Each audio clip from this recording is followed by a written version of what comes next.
जी। तो duties of scrutiniser क्या होती है, ये है हमारा अगला पॉइंट, ड्यूटीज ऑफ स्क्रूटिनाइजर। देखो जी, स्क्रूटिनाइजर वो होता है जो चेयरपर्सन के द्वारा अपॉइंट किया जाता है, सेक्शन 109 के अंदर हमने जिसकी चर्चा की।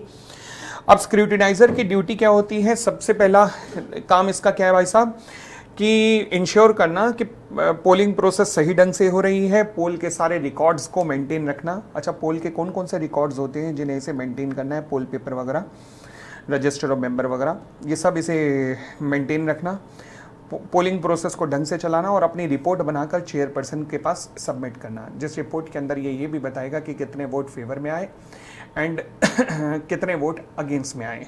ठीक है, फिर उसके बाद पूरा प्रोसीजर बताया गया है जिसमें चेयरपर्सन अपनी पोल प्रोसेस को पूरी तरह से स्क्रूटिनाइज करके चेयरपर्सन को सबमिट, ये पूरी पोल प्रोसेस को स्क्रूटिनाइज करवाता है चेयरपर्सन। ये पूरे का पूरा प्रोसीजर रूल नंबर 21 के अंदर दिया गया है। तो यानी कि चेयरपर्सन किस तरीके से स्क्रूटिनाइजर से काम करवाता है, ये बात रूल नंबर 21 के अंदर दी गई है। अब ये क्या कहता है रूल नंबर 21, देखते हैं। कहता है chairperson of the meeting shall ensure that, हाँ जी, स्क्रूटिनाइजर के पास रजिस्टर ऑफ मेंबर्स भी है। अब होगा क्या, इस पे सवाल बनेगा कैसे, देखो इस पे सवाल बनेगा, इसमें से पहला ऑप्शन तो ये बनता है कि इनमें से कौन कौन सी चेयरपर्सन की पावर नहीं है, वो ये एमसीक्यू में पूछ सकता है, मगर इसके चांसेस बड़े कम हैं। जिसके चांसेस ज़्यादा हैं वो ये हैं कि इनमें से कुछ पॉइंट ऐसे हैं जिनके बारे में स्पेसिफिकली एक एक नंबर का सवाल पूछ सकता है और इसके चांसेस बहुत हैं। तो किन किन पे सवाल आने के चांसेस हैं केस स्टडी के रूप में, मैं वो भी मार्क करवाता जाऊंगा साथ साथ में रिवीजन के टाइम पे भी। ठीक है, तो लेट अस स्टार्ट। तो स्क्रूटिनाइजर के पास रजिस्टर ऑफ मेंबर रहता है, स्पेसिमेन सिग्नेचर ऑफ मेंबर रहते हैं, अटेंडेंस रजिस्टर रहता है, रजिस्टर ऑफ प्रॉक्सी रहता है। ये पूछ सकता है इस तरीके से कि ये सारा कुछ किसके पास रहता है, तो ऑब्वियस आंसर हमें ध्यान आता है चेयरपर्सन, नहीं, ध्यान रखना स्क्रूटिनाइजर। ठीक है जी, तो एमसीक्यू पर्पस से ये पूछा जा सकता है। दूसरी बात, स्क्रूटिनाइजर को सारे document with all the document receive by the company pursuant to 105, 112, 113, यानी कि जितने भी प्रॉक्सी फॉर्म हैं वो सारे भी किसके पास रहते हैं, स्क्रूटिनाइजर के पास रहते हैं। ये इस तरीके से पूछ सकता है कि ये फॉर्म किसके पास रहते हैं। दूसरा, scrutinizer shall arrange for the polling paper, distribute them, हर एक को डिस्ट्रीब्यूट करेगा, फिर जब वो भर लेंगे तो उनसे कलेक्ट करेगा। In case of a joint share holding the polling paper shall be given to the first name holder और in absence to the other joint holder attending the meeting. ये आपको केस स्टडी के रूप में पूछा जा सकता है, इस पॉइंट के ऊपर सवाल ध्यान रखना। स्क्रूटिनाइजर पोल पेपर अरेंज करेगा, पोल पेपर को डिस्ट्रीब्यूट करेगा, फिर उन्हें कलेक्ट करेगा, उसके बाद जॉइंट शेयर होल्डिंग में जिसका नाम पहले आएगा उसे देगा, अगर वो नहीं आया तो दूसरे वाले को देगा। क्लियर हो गई, डन के बाद डन का मैसेज देते जाओ। फिर scrutiniser shall keep a record of the polling paper, scrutiniser shall open the poll paper in the presence of 2 person, जो विटनेस के रूप में खड़े रहेंगे। यानी कि स्क्रूटिनाइजर एमसीक्यू पर्पज से हो सकता है कि 2 लोगों की प्रेजेंस में इस पोल पेपर को ओपन करेगा। ठीक है, नेक्स्ट पॉइंट, ये बहुत इंपॉर्टेंट है, केस स्टडी में ध्यान रखना। अगर मान लीजिए प्रॉक्सी को लेकर कोई भी एम्बिग्विटी है, 2 फॉर्म एक साथ आए प्रॉक्सी फॉर्म, एक कुछ देर पहले आया, एक अगले दिन आया, समथिंग कुछ ऐसा हुआ, तो क्या होगा, स्क्रूटिनाइजर जो है डिसीजन लेगा। स्क्रूटिनाइजर शेल डिसाइड, यानी कि डिसीजन कौन लेगा, scrutiniser, in consultation with the chairperson. बहुत सारे ऑप्शन बन सकते हैं, who shall decide, only chairperson, only scrutiniser, scrutiniser in consultation with chairperson, chairperson in consultation with scrutiniser. तो इसलिए परेशान ना होने देना अपने आप को वहां, इसलिए बता रहा हूं कि ये आ सकता है यहाँ पर। स्क्रूटिनाइजर को इंश्योर करना पड़ेगा कि अगर मेंबर जिसे कि अपॉइंट किया गया था, who has appointed a proxy, जिसने कि प्रॉक्सी को अपॉइंट किया है, अब क्या कर रहा नालायक, चल आगे, हाँ जी, हैज़ वोटेड इन पर्सन, तो प्रॉक्सी का वोट जो है वो डिसरिगार्ड हो जाएगा। ये चेयरपर्सन, ये स्क्रूटिनाइजर को इंश्योर करना पड़ेगा। स्क्रूटिनाइजर ही वोट्स को काउंट करेगा, कितने वोट फेवर, कितने वोट अगेंस्ट। स्क्रूटिनाइजर ही अपनी रिपोर्ट बनाकर चेयरपर्सन को सबमिट करेगा। चेयरपर्सन रिजल्ट को डिक्लेयर करेगा जब उसके पास रिपोर्ट सबमिट हो जाएगी। ये एमसीक्यू पर्पज से रेलेवेंट है। आप इन तीनों पॉइंट्स को छोड़ना भी चाहते हो तो छोड़ सकते हो, मुझे कोई दिक्कत नहीं, अगर एक बार पढ़ना चाहो तो पढ़ सकते हो, मगर ये एमसीक्यू में भी आ सकता है और केस स्टडी में भी आ सकता है। पहली चीज, स्क्रूटिनाइजर जो अपनी रिपोर्ट बना के चेयरपर्सन को देगा, वो रिपोर्ट का फॉर्मेट क्या होगा, तो उसका फॉर्मेट है फॉर्म नंबर MGT13। ध्यान रखने वाली बात है, MGT13। रिपोर्ट किसके द्वारा साइन की जाएगी, स्क्रूटिनाइजर के द्वारा। क्या ये पॉसिबल है कि एक से ज़्यादा स्क्रूटिनाइजर हो? देखो जी, डिपेंड करता है चेयरपर्सन, क्योंकि ऐसा तो वर्ड कहीं लिखा नहीं कि चेयरपर्सन एक ही स्क्रूटिनाइजर अपॉइंट करेगा। अगर हॉल में 200 मेंबर बैठे हैं और एक ही स्क्रूटिनाइजर को आपने रिस्पॉन्सिबिलिटी दे दी, तो वो कहेगा मैंने पिछले जन्म में पाप किए थे तो ये काम कर रहा है, और इसके बदले में, इस काम के बदले में क्या मिलता है? सेवा। सेवा के बदले दुआएं मिलती हैं। कई तो दुआएं भी नहीं देते होंगे, कई तो नॉनवेज दे देते होंगे, मगर फिर भी इसके बदले में कोई ऐसा नहीं है पैसे मिलते हैं, तो बस दुआओं में ही काम करना पड़ता है। तो इसलिए एक से ज्यादा स्क्रूटिनाइजर अपॉइंट हो सकते हैं? The answer is yes. अच्छा, in case there is more than one scrutinizer, तो सभी के सभी स्क्रूटिनाइजर MGT 13 को साइन करके चेयरपर्सन को सबमिट करेंगे। ठीक है जी। कितने दिन में सबमिट करेंगे, ये भी एक पॉइंट है। Within 7 days from the date on with the poll is taken. Sir ji, general meeting खत्म 7वें दिन में सबमिट होगा? हाँ, कंबाइन करके अच्छे से रिपोर्ट बना के, क्योंकि अगर मान लीजिए 6 स्क्रूटिनाइजर हैं, किसी ने पहली 10 रो देखी, अगले ने अगली 50 रो देखी, अगले ने अगली 40, तो सारी रिपोर्ट कंपाइल तो होगी, मेंबर को जाने देंगे, कंपाइल करके रिजल्ट डिक्लेयर कर दिया जाएगा। रिजल्ट उसी दिन का माना जाएगा जिस दिन जनरल मीटिंग हुई थी। ठीक है ना। तो 7 दिन के अंदर स्क्रूटिनाइजर अपनी रिपोर्ट सबमिट कर सकता है। क्लियर हो गई इतनी बात? आगे 109, बिल्कुल वही कंडीशन। क्या ये प्राइवेट कंपनी पे भी लगता है? हाँ, परंतु आर्टिकल चाहे तो कुछ और भी कह सकता है। हाँ, प्रोवाइडेड सेक्शन 137 और 92 का कोई भी डिफॉल्ट ना हुआ हो। तो ये था मेरा पूरा सेक्शन 109। अब हम आते हैं अगले सेक्शन की तरफ, जिसका नाम है सेक्शन 108। ध्यान रखना, खाली 108 बोलने से कुछ नहीं होगा। जब भी 108 पे क्वेश्चन आए तो हमेशा section 108 read with rule number 20 of the companies management and administration of companies rules 2014। बोलो मन में फटाफट। इलेक्ट्रॉनिक वोटिंग सेक्शन, बोलो फटाफट। रूल नंबर बोलो ऑफ रूल कौन सा? अच्छा, खाली आपने बोला सेक्शन 108, मार्क्स नहीं मिलेंगे, तो पूरा कैसे बोलना है? Section 108 of the companies act 2013। मेरे साथ बोलो, रेड विद मतलब इसके साथ पढ़ना, किसके? Rule number 20 of the companies management and administration rules 2014। बोल पा रहे हो कि नहीं?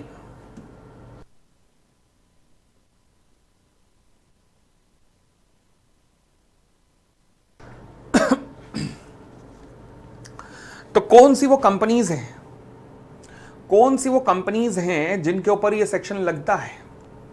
कौन सी कंपनीज के ऊपर ये सेक्शन लगता है? लॉ कहता है जी लिस्टेड कंपनी पे लगता है, या फिर हर उस कंपनी पे लगता है जिसमें कम से कम मिनिमम 1000 शेयर होल्डर हो। मिनिमम यानी कि क्या 1000 भी कवर होंगे? The answer is yes.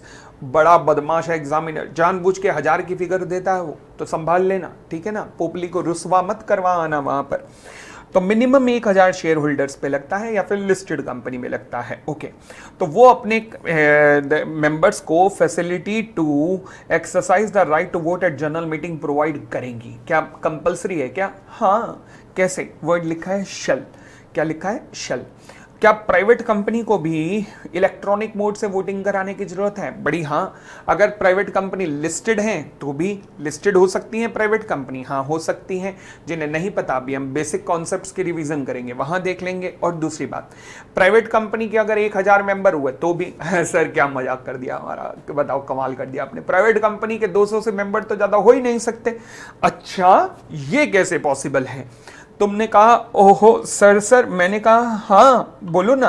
तुमने कहा सर 1000 से ऊपर मेंबर प्राइवेट कंपनी में कैसे पॉसिबल है? मैंने कहा देखो जी, मेंबर हैं 100, एम्प्लॉयज हैं 1000, इनको स्टॉक ऑप्शन दिए, 1000 को स्टॉक ऑप्शन दिए, तो टोटल कितने हो गए? 1100 मेंबर हो गए ना। अब तुम में से कई जागे, तुमने कहा सर ये क्या पढ़ा रहे हो, हमें तो पढ़ाया गया था प्राइवेट कंपनी में एम्प्लॉयज माइनस होते हैं, उन्हें कंसीडर नहीं किया जाता। बिल्कुल ठीक पढ़ाया गया था कि एम्प्लॉयज को माइनस किया जाता है, मगर वो केवल सेक्शन 2 क्लॉज 68 की डेफिनेशन के लिए माइनस किया जाता है।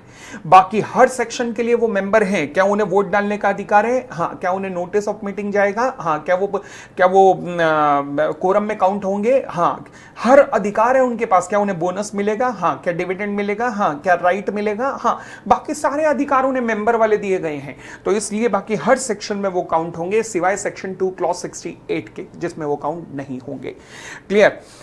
फिर आगे, प्रोसीजर ऑफ ई वोटिंग यानी कि प्रोसीजर, कौन सा प्रोसीजर फॉलो किया जाएगा। लॉ कहता है देखो जी, दो तरीके की वोटिंग हो सकती है, एक है रिमोट ई वोटिंग और वोटिंग बाय इलेक्ट्रॉनिक मोड। समझेगा, मैं अगर किसी कंपनी के जनरल मीटिंग में न जाकर अपने घर पे, अपने ऑफिस पे, अपने पार्क में, अपने जिम में, अपने रेस्टोरेंट में, अपने होटल में बैठ के अगर वोटिंग कर रहा हूँ, यानी कि जनरल मीटिंग के अलावा किसी भी और जगह पर बैठकर अगर मैं वोटिंग कर रहा हूँ, तो उस वोटिंग को हम रिमोट ई वोटिंग कहते हैं। क्या कहते हैं? रिमोट ई वोटिंग कहते हैं। फिर क्या ये पॉसिबल है कि अगर मैंने रिमोट ई वोटिंग नहीं की और मैं मीटिंग के अंदर जाऊं और वहां पर ई वोटिंग कर दूं? हाँ, क्योंकि वहां पर कंपनी आपको वाईफाई दे सकती है, उसका पासवर्ड अवेलेबल करा सकती है और कह सकती है कि आप इस लिंक पे क्लिक करिए और जाके अपना वोट डाल दीजिए, ये भी कंपनी कह सकती है। तो यानी कि मैं ई वोटिंग घर के बाहर, मतलब जनरल मीटिंग के बाहर भी कर सकता हूँ, जनरल मीटिंग में भी कर सकता हूँ। अब इन दोनों तरीके की वोटिंग को मिलाकर मैं कहता हूँ वोटिंग बाय इलेक्ट्रॉनिक मीन्स। तो वोटिंग बाय इलेक्ट्रॉनिक मीन्स में दो तरीके आते हैं, पहला रिमोट ई वोटिंग और दूसरा क्या आता है दूसरा क्या आता है? It include remote e voting and voting at the general meeting through an electronic voting system, जो कि जनरल मीटिंग के अंदर एक्सरसाइज किया जाता है, जो कि जनरल मीटिंग के अंदर एक्सरसाइज किया जाता है। आई होप कोई दिक्कत नहीं है। क्लियर? आगे, procedure of meeting. Procedure of meeting क्या होगा? देखो जी, प्रोसीजर ऑफ मीटिंग क्या होगा कि नोटिस भेजा जाएगा। नोटिस भेजा जाएगा। किस चीज का नोटिस भेजा जाएगा? सभी के सभी मेंबर्स को नोटिस भेजा जाएगा कि हम ई वोटिंग करने जा रहे हैं। Notice shall be send to all the members, directors को भी एंड ऑडिटर को भी। Mode of sending the notice क्या होगा? नोटिस किस तरीके से दिया जाएगा, ये भी देखने वाली बात है। या तो रजिस्टर्ड पोस्ट के थ्रू दिया जाएगा या फिर स्पीड पोस्ट के थ्रू दिया जाएगा। इलेक्ट्रॉनिक मीन्स के थ्रू दिया जा सकता है, ईमेल्स वगैरह, या फिर कुरियर सर्विस के थ्रू दिया जा सकता है। इन सब तरीकों से नोटिस ऑफ द मीटिंग दिया जा सकता है। ओके, नोटिस वेबसाइट पे भी डाला जाएगा। सामने साथ में शब्द है इफ एनी। इफ एनी का मतलब कंपलसरी नहीं है, अगर वेबसाइट है तो डाल दो, नहीं है तो नहीं हो। ठीक है, नोटिस ऑफ मीटिंग के अंदर क्या क्या आएगा? मुझे लगता है कभी भी केस स्टडी बनेगी 108 पे अब, तो इस पे सवाल जरूर आना चाहिए। आपको सवाल में देगा कंटेंट ऑफ नोटिस क्या होगा। आपकी कॉपीज के अंदर जो मुझसे पढ़े हुए हैं उन्हें मैंने इसी तरीके से लिखवाया है कि कंटेंट ऑफ नोटिस क्या होगा 108 में। और मुझे लगता है ये बहुत इंपॉर्टेंट केस स्टडी बन सकती है आने वाले समय में, जहां आपसे इस पॉइंट के ऊपर सवाल पूछने के बहुत ज़्यादा चांसेस हैं। हाँ जी, तो कंटेंट ऑफ नोटिस, नोटिस के अंदर जरूर बताया जाएगा कि देखो जी ऐसा है, हमने फैसिलिटी प्रोवाइड की है with respect to voting by electronic means. Okay, हमने फैसिलिटी फॉर वोटिंग हम अपने जनरल मीटिंग के अंदर भी प्रोवाइड करेंगे। यानी कि हमने इलेक्ट्रॉनिक मीन्स के थ्रू वोटिंग फैसिलिटी प्रोवाइड किया, और इलेक्ट्रॉनिक मीन्स का मतलब रिमोट वोटिंग भी है प्लस जनरल मीटिंग के अंदर ही वोटिंग भी है। बात समझ गए ना? हम जनरल मीटिंग में 3 ऑप्शन देंगे, एक पोल पेपर, दूसरा बैलेट पेपर, पोस्टल बैलेट, और तीसरा इलेक्ट्रॉनिक वोटिंग सिस्टम, यानी कि वहीं पे वाईफाई वगैरह अवेलेबल करवा देंगे। ठीक है, आगे परंतु जो member already remote e voting के थ्रू वोट डाल चुका है, वो मीटिंग में आ सकता है? हाँ। वो कोरम में काउंट हो सकता है? हाँ। वो डिस्कशन का पार्टिसिपेट हो सकता है? हाँ। वो दोबारा वोट कर सकता है? ना, वोट नहीं कर सकता, बाकी सारे राइट हैं उसके पास। क्लियर हो गई इतनी बात? आगे okay okay okay, next point. Notice के अंदर यह भी बताया जाएगा कि प्रोसेस एंड मैनर क्या होगी for voting by electronic means. मतलब वोटिंग बाय इलेक्ट्रॉनिक मीन्स किस तरीके से की जाएगी यह भी बताया जाएगा। टाइम पीरियड भी दिया जाएगा कि वोटिंग बाय इलेक्ट्रॉनिक मीन्स के थ्रू वोट इतने पीरियड के अंदर डाला जा सकता है। लॉगिन आईडी भी दिया जाएगा and process of generating password भी दी जाएगी। तो नोटिस के अंदर प्रोसेस बताया जाएगा and manner for voting by electronic means भी बताई जाएगी। दोबारा बोलता हूं, प्रोसेस भी बताई जाएगी and manner for voting by electronic means भी बताई जाएगी। टाइम पीरियड बताया जाएगा जब तक वोट कास्ट किया जा सकता है by remote e voting. Login ID भी दिया जाएगा और प्रोसेस फॉर जनरेटिंग पासवर्ड भी बताई जाएगी। प्रोसेस फॉर जनरेटिंग पासवर्ड भी बताई जाएगी। क्लियर है इतनी बात? आगे चलते हैं। Public notice. पब्लिक नोटिस जो है साथ में दिया जाएगा। जब जब आप ई वोटिंग करने जाओगे तो पब्लिक नोटिस भी देना पड़ेगा। पब्लिक नोटिस कितने दिन पहले देना पड़ेगा? नोटिस कितने दिन पहले देना पड़ता है? 21 डेज बिफोर। तो आपको पब्लिक नोटिस भी 21 दिन पहले देना पड़ेगा। किस लैंग्वेज में? एक इंग्लिश और एक वर्नैकुलर। वर्नैकुलर कहाँ की? केरला की, यूपी की, हरियाणा की, कहाँ की? जहां पर रजिस्टर्ड ऑफिस लोकेटेड है वहां की वर्नैकुलर लैंग्वेज में देना पड़ेगा। ओके।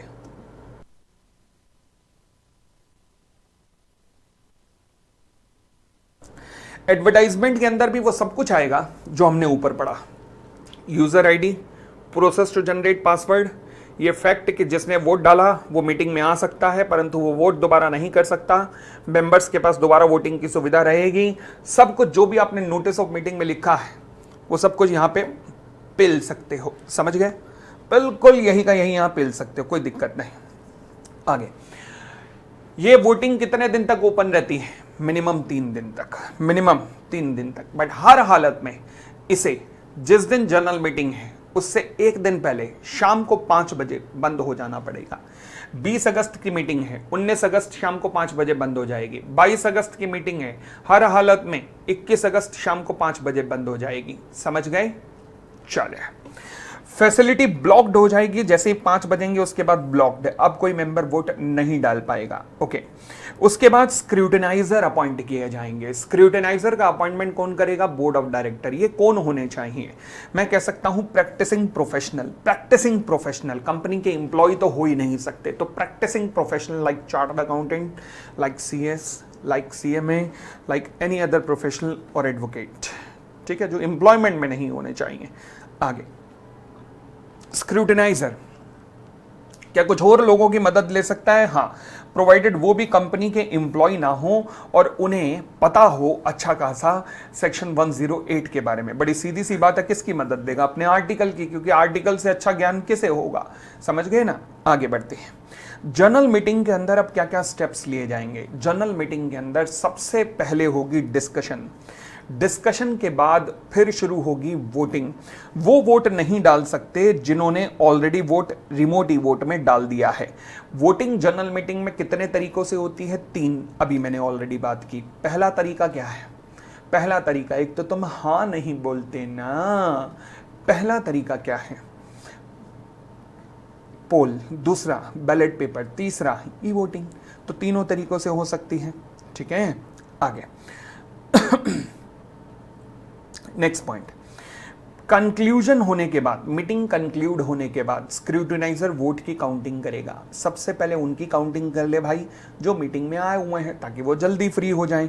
तो यानी कि उनकी वोटों की काउंटिंग सबसे पहले करो जो जनरल मीटिंग में कास्ट हुए हैं। उसके बाद जो ब्लॉक हो चुके थे रिमोट ई वोट, अब उन्हें अनब्लॉक करो, अनब्लॉक करके उनकी काउंटिंग करो।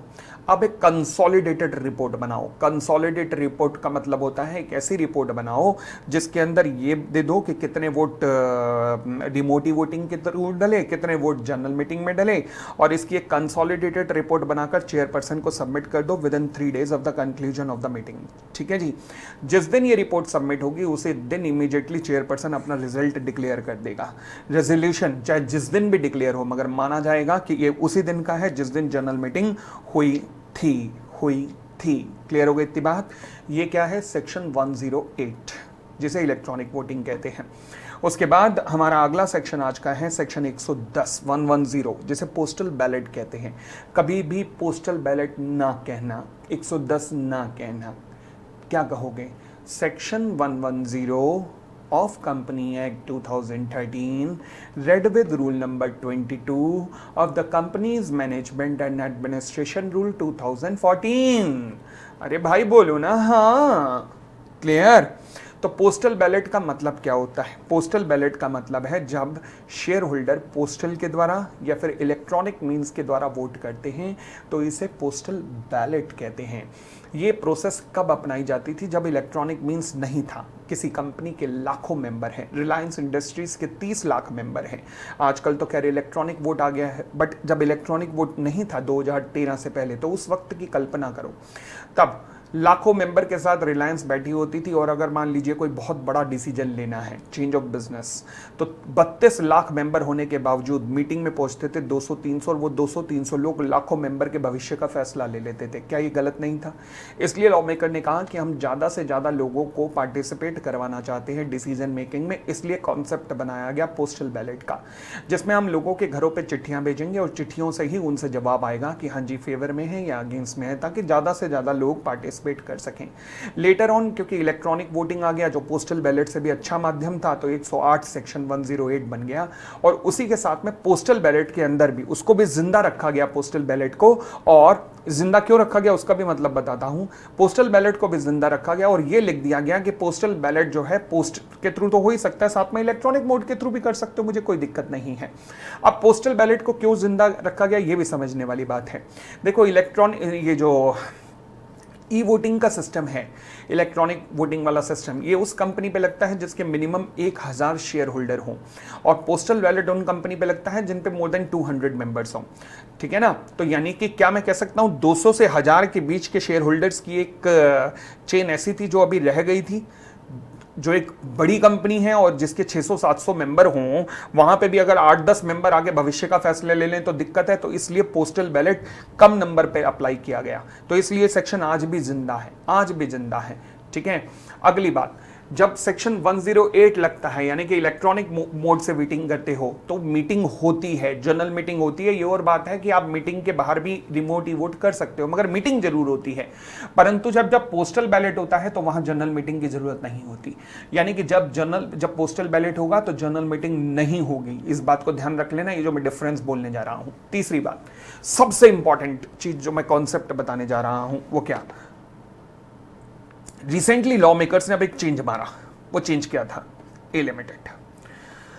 मान लीजिए इसके टोटल मेंबर्स हैं 1200। क्या मैं कह सकता हूं 110 इस पे अप्लाई हो रहा है, सेक्शन 110? हाँ। क्या मैं कह सकता हूं सेक्शन 108 भी इस पे अप्लाई हो रहा है? हाँ। लॉ मेकर ने पोस्टल बैलेट के लिए कुछ बिजनेस स्पेसिफाइड कर दिए कि ये ऐसे बिजनेस हैं भाई साहब जो पोस्टल बैलेट के थ्रू ही होंगे। ये ऐसे बिजनेस हैं जो पोस्टल बैलेट के थ्रू ही होंगे, किसी और तरीके से नहीं होंगे, ये पोस्टल बैलेट के थ्रू ही होंगे। वर्ड लगाया शेल, यानी कि ये वो 10 बिजनेस है, मान लीजिए अभी देखेंगे 10 बिजनेस ऐसे हैं जो पोस्टल बैलेट के थ्रू ही होंगे, जो जनरल मीटिंग में नहीं होंगे। तो यानी कि इनके लिए जनरल मीटिंग नहीं होगी, नहीं। बट फिर लॉ मेकर ने एक पॉइंट डाला कि अगर कोई कंपनी ऐसी है जो 108 में भी कवर है, जो 108 में भी कवर है और 110 में भी कवर है, तो वो चाहे तो जनरल मीटिंग कर सकती है और 108 के थ्रू भी वोटिंग करवा सकती है। बहुत अच्छी बात है, अच्छा चेंज है, वेलकम चेंज है, क्योंकि टेक्नोलॉजी का जमाना है। और टेक्नोलॉजी का जमाना है तो क्या दिक्कत है, तो ये रिमोट ही वोटिंग के थ्रू वोट डालेंगे और जनरल मीटिंग भी होगी। ठीक हो गई इतनी बात? चले तो आगे बढ़ते हैं, पोस्टल बैलेट पे आते हैं। कौन से ऐसे एजेंडा हैं जिनके लिए पोस्टल बैलेट होगा ही होगा?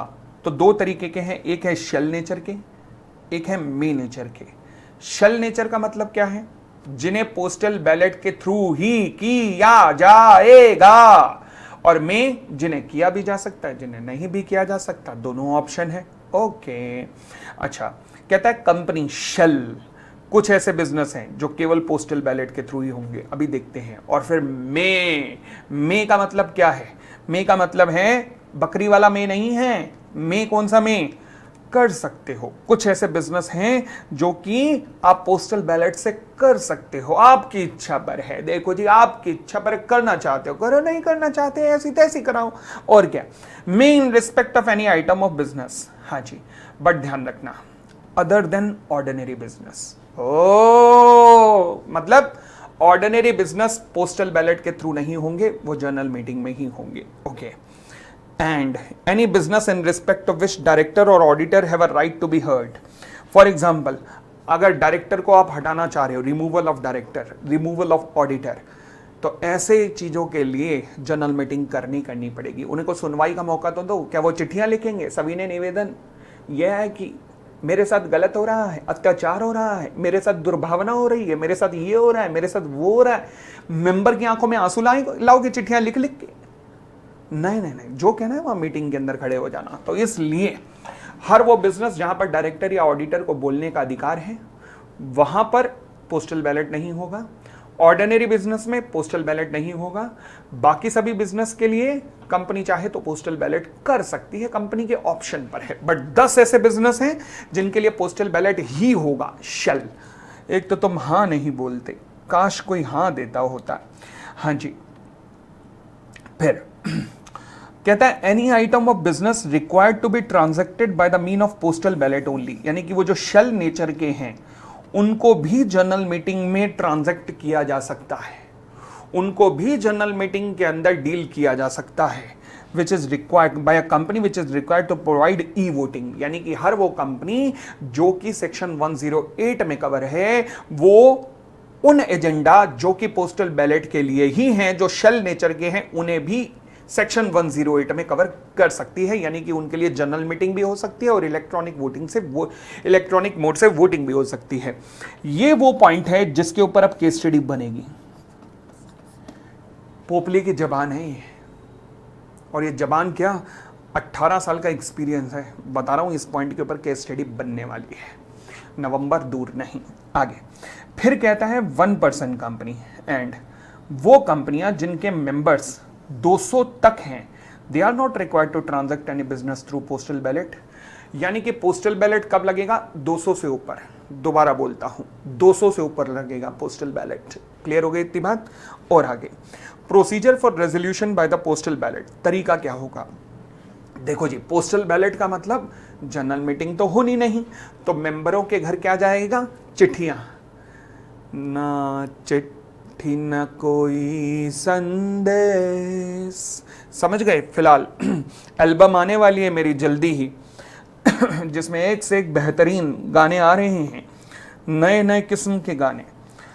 हाँ जी, the following notice to all the member shall be send. हाँ जी, following notice to all the member shall be send along with the following, यानी कि नोटिस भी दिया जाएगा, नोटिस के साथ एक ड्राफ्ट रेजोल्यूशन भी दिया जाएगा, प्रीपेड एनवलप भी दिया जाएगा और पोल पेपर भी दिया जाएगा। 4 चीजें रिकॉल करो, notice, prepaid envelope. Prepaid envelope का मतलब एक ऐसा एनवलप जिसके अंदर पोल पेपर भरो, अपना हाँ या ना का जवाब भरो, पैक करो और जाके लाल कलर के ढक्कन के अंदर यूं हाथ छोड़ो और छोड़ाओ। हाथ नहीं, चिट्ठी छोड़ाओ। कोई पोस्टल स्टैंप पे करने की जरूरत नहीं है क्योंकि ऑलरेडी पे है पोस्टल स्टैंप। ड्राफ्ट रेजोल्यूशन का मतलब जिस रेजोल्यूशन पे कोई डिस्कशन नहीं, सीधा आपके थ्रू वोटिंग करवाई जाएगी, पोल पेपर। ठीक है। फिर नोटिस जो है मेंबर के पास पहुंच जाना चाहिए। नोटिस मस्ट रिक्वेस्ट, अच्छा नोटिस जो है उसमें रिक्वेस्ट की जाएगी मेंबर्स को कि मेंबर्स जिस दिन कंपनी ने ये नोटिस डिस्पैच किया उसके 30 दिन के अंदर अंदर आप ये notice please please please company तक वापस पहुंचा दीजिए, तभी ये वैलिड होगा, अदरवाइज वैलिड नहीं होगा। नोटिस कैसे भेजा जाएगा मेंबर्स को पोस्टल बैलेट का? अगेन स्पेशल पोस्ट है, registered post, speed post, electronic means, registered email ID, courier service. Member अपनी एसेंट और डिसेंट देंगे और कंपनी एक पब्लिश करेगी एडवर्टाइजमेंट न्यूज़पेपर में भी कि हाँ जी हम इस तरीके से पोस्टल बैलेट के थ्रू वोटिंग करने जा रहे हैं। अब सवाल उठा वो कौन से एजेंडा हैं जिनके लिए पोस्टल बैलेट ही होगा? पोस्टल बैलेट ही होगा, कोई और नहीं होगा, केवल और केवल पोस्टल बैलेट ही होगा। चलो जी, तो अब हम आते हैं कॉन्सेप्ट पर जहां बात होती है कि कौन कौन से ऐसे बिजनेस हैं जो कि पोस्टल बैलेट के थ्रू ही होने चाहिए सेक्शन 110 के अंदर। तो टोटल मिला के ऐसे 10 बिजनेस हैं, बट आपको 10 के 10 तो याद नहीं करने हैं, आपको उनमें से कुछ एक याद करने हैं। टोटल मिला के 7 ऐसे हैं जो आपके सिलेबस में आ सकते हैं और जो आपको याद करने हैं। जैसे बायबैक, हम जानते हैं सेक्शन 68 के अंदर हम करेंगे भी सही बायबैक को जाके, ठीक है ना। उसके बाद वेरिएशन एंड राइट सेक्शन 48 को हम करेंगे भी सही। Issue of shares with the differential voting powers section 47 के अंदर हम करेंगे भी सही।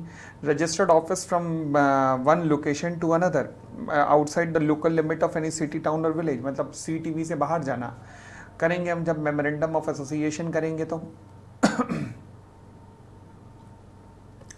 Alteration in the object clause में ऑल्ट्रेशन करेंगे जब ऑल्ट्रेशन सेक्शन 13 की चर्चा करेंगे तो। Alteration of the article of association करेंगे सेक्शन 14 जब करेंगे तो।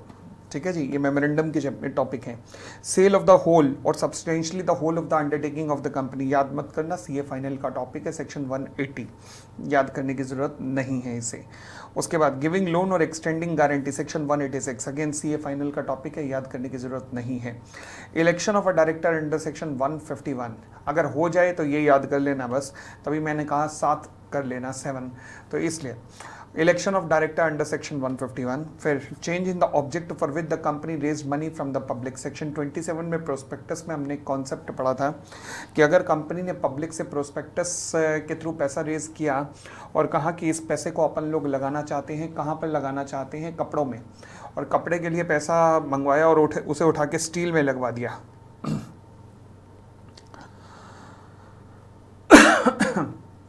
उसे स्टील में लगा दिया, तो फिर क्या मैं कह सकता हूं कि कंपनी को एसआर पास करना पड़ता है? The answer is yes. वो जो एसआर पास होगा, जो हमने प्रोस्पेक्टस के चैप्टर के अंदर भी पढ़ा था, वो कैसे पास होगा? पोस्टल बैलेट के थ्रू पास होगा। क्लियर हो गई इतनी बात? चलिए, तो ये था मेरे सेक्शन 110 के अंदर वो एजेंडा जहां पर स्पेशल रेजोल्यूशन ही पास होना चाहिए, जहां पर पोस्टल बैलेट ही होना चाहिए। उसके बाद हमने इसका प्रोसीजर ऑफ अपॉइंटमेंट की अगर मैं बात करूं तो सबसे पहले बोर्ड ऑफ डायरेक्टर जो है एक स्क्रूटिनाइजर अपॉइंट करेंगे, जो कि ऐसा होना चाहिए जो कि कंपनी की एम्प्लॉयमेंट में ना हो और जो पोस्टल बैलेट को फेयर एंड ट्रांसपेरेंट मैनर में कंडक्ट कर सके। बट स्क्रूटिनाइजर ऐसा होना चाहिए जो तैयार भी हो अपॉइंटमेंट के लिए, मतलब he shall be willing to be appointed. Maintenance of the register, scrutinizer साहब आप एक रजिस्टर मेंटेन करेंगे या तो इलेक्ट्रॉनिकली या मैनुअली। इलेक्ट्रॉनिकली मतलब एक्सेल पे, या मैनुअली मतलब एक रजिस्टर मेंटेन कर सकते हैं जिसमें जितने भी शेयर होल्डर हैं उनकी एसेंट या डिसेंट दोनों आएंगी, यानी कि एसेंट मतलब एग्री हैं, डिसेंट मतलब डिसएग्री हैं। ठीक है जी। Mentioning the particulars of the share holder, जिसमें शेयर होल्डर्स के पार्टिकुलर्स भी आएंगे, दोबारा बोलता हूँ, शेयर होल्डर्स के पार्टिकुलर्स भी आएंगे। And detail of the postal ballot which are received in the defaced और mutilated form and postal ballot form which are invalid, यानी कि वो पोस्टल बैलेट जो उन्हें सही ढंग से रिसीव नहीं होते, वो पोस्टल बैलेट जो उन्हें सही ढंग से रिसीव नहीं होते, या तो डिफेस्ड मैनर में आते हैं या फिर म्यूटिलेटेड मैनर में आते हैं, मतलब तोड़ मरोड़ के आते हैं, चाय डुल चुकी है, ऐसी फॉर्म में आते हैं। तो डिटेल्स ऑफ उन पोस्टल बैलेट्स की डिटेल भी कौन मेंटेन करेगा? स्क्रूटिनाइजर मेंटेन करेगा। कोई दिक्कत यहाँ तक? आगे बढ़ सकते हैं, बोलो हाँ। मेरा अगला सेक्शन आता है circulation of the members resolution, section 111। दोबारा बोलता हूं, अगला सेक्शन क्या है? Section 111, circulation of the members resolution. ये क्या कहता है? देखो जी, सेक्शन 111 मेंबर्स को ना एक्चुअल में 2 तरीके के अधिकार देता है। एक अधिकार है कि जब company notice of the meeting भेज दे और नोटिस ऑफ द मीटिंग भेजने के बाद आपको किसी एजेंडा के ऊपर पार्टिकुलर दिक्कत आए, तो उस पार्टिकुलर एजेंडा के ऊपर आप एक प्रेजेंटेशन बना सकते हैं, एक स्टेटमेंट बना सकते हैं और कंपनी को जनरल मीटिंग से पहले सबमिट कर सकते हैं। नोटिस से लेकर जनरल मीटिंग तक कितने दिन होते हैं? 21 डेज का समय होता है। आपके पास नोटिस ऑफ मीटिंग आया, नोटिस ऑफ मीटिंग में एजेंडा लिखा था, उस एजेंडा से आपको दिक्कत है। अब आपने उस एजेंडा के ऊपर स्टेटमेंट बनाई, स्टेटमेंट बना के कंपनी को सबमिट किया, तो ऑब्वियसली यहाँ पे कहीं सबमिट होगा। तो जनरल मीटिंग से कितने दिन पहले? लॉ कहता है कम से कम 2 हफ्ते पहले, कम से कम 2 हफ्ते पहले। क्लियर हो गई इतनी बात भी? और आगे बढ़ सकते हैं। चले, अब आता है इसमें दूसरा राइट, यानी कि यहाँ पर सेक्शन 111 में शेयर होल्डर्स को 2 राइट मिलते हैं। पहला राइट नोटिस आने के बाद, दूसरा राइट नोटिस आने से पहले। वो क्या राइट होता है? मान लीजिए शेयर होल्डर को पता है कि भाई आने वाली मीटिंग एजीएम है, जो आने वाली अब मीटिंग है वो एजीएम है, तो शेयर होल्डर उस एजीएम में क्या कर सकता है कि इससे पहले कि जनरल मीटिंग हो, शेयर होल्डर चाहता है कि उस जनरल मीटिंग के अंदर जो कंपनी नोटिस ऑफ मीटिंग देगी ना, उस नोटिस ऑफ मीटिंग में उसका भी कोई पार्टिकुलर एजेंडा इंक्लूड कर दिया जाए। हैं जी? हाँ जी। कैसे? शेयर होल्डर चाहता है कि ये जो नोटिस ऑफ मीटिंग है, इस नोटिस ऑफ मीटिंग में वो जो पार्टिकुलर एजेंडा चाहता है उस एजेंडा को भी इंक्लूड कर लिया जाए। तो शेयर होल्डर ये कैसे पॉसिबल है? लॉ कहता है हम बताते हैं ना कैसे पॉसिबल है। शेयर होल्डर, उसके लिए आपको क्या करना पड़ेगा? शेयर होल्डर आपको क्या करना पड़ेगा कि नोटिस भेजने से पहले, इससे पहले कि company notice of general meeting भेजे, आप एक नोटिस कंपनी के पास जमा करा दीजिए सेक्शन 111 के अंदर। अब 111 के अंदर जब आपने नोटिस जमा कराया तो कंपनी को पता लग गया होगा। अब देखो जी कितने दिन में, यहाँ नोटिस ऑफ जीएम से लेकर जीएम तक 21 दिन होते हैं, तो इस नोटिस से लेकर इस नोटिस तक भी 21 दिन, तो यानी कि एक तरीके से जनरल मीटिंग से कितने दिन पहले, 42 डेज, वीक्स में कन्वर्ट करो तो 6 weeks before the general meeting.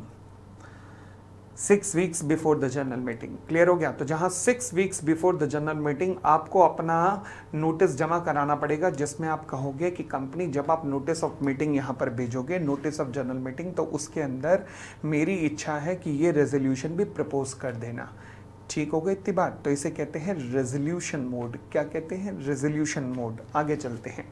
फिर लॉ कहता है, देखो जी नोटिस अंडर सेक्शन 111, मैंने कहा जी 42 वीक्स, 6 वीक्स यानी कि 42 डेज यहाँ आपने जमा कराना है या इससे पहले पहले जमा कराना है। मैं कहता हूँ नहीं करा पाए, आपने notice of meeting, notice of general meeting भेजने से पहले जमा करा दिया, तो क्या वो इनवैलिड होगा? लॉ कहता है नहीं यार, अब जो अमेंडमेंट है वो कहती है नहीं, इनवैलिड नहीं होगा, उसमें कोई भी दिक्कत नहीं है, वो भी वैलिड रहेगा। तो फिर 6 वीक्स की टाइम लिमिट लिखने की जरूरत नहीं थी, सीधा लिख देते before the dispatch of the notice of GM, कभी भी जमा करा सकते हो। बट लॉ मेकर ने खुद अपने आप से मजे लेने की कोशिश की है। जब इंसान कुछ ऐसा करे तो उससे क्या कहा जा सकता है? तो यही कहा जा सकता है, बहुत अच्छा, बहुत अच्छा, वेल प्लेड, वेल प्लेड। यानी कि अब लॉ क्या है? लॉ कहता है कि कम से कम 6 हफ्ते पहले अगर आप रेजोल्यूशन प्रपोज करना चाहते हो तो फिर जमा करा दो कम से कम 6 हफ्ते पहले।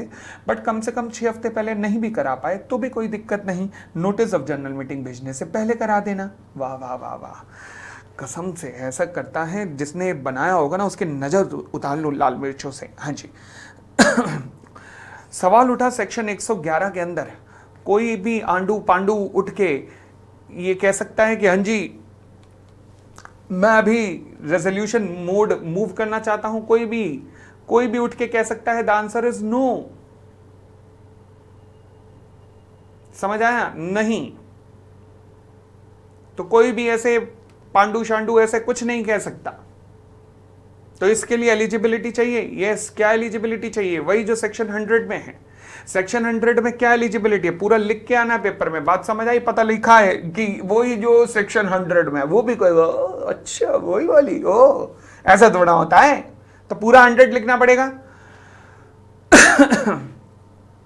चलिए। पांडु जैसे आपके जैसे मोटे लोग, अरे मोटे लोग, ये बताओ कहां से मोटा हो गया मैं? और भाई कईयों का ना ऐसा होता है कि कैमरे के सामने वो हेल्थी नजर आते हैं, रियलिटी में नहीं होते वो। यही मेरा हाल है। दिस इज कॉल्ड एज कैमराजेनिक लोग। समझ आया? तो मैं पता ही नहीं है। आगे।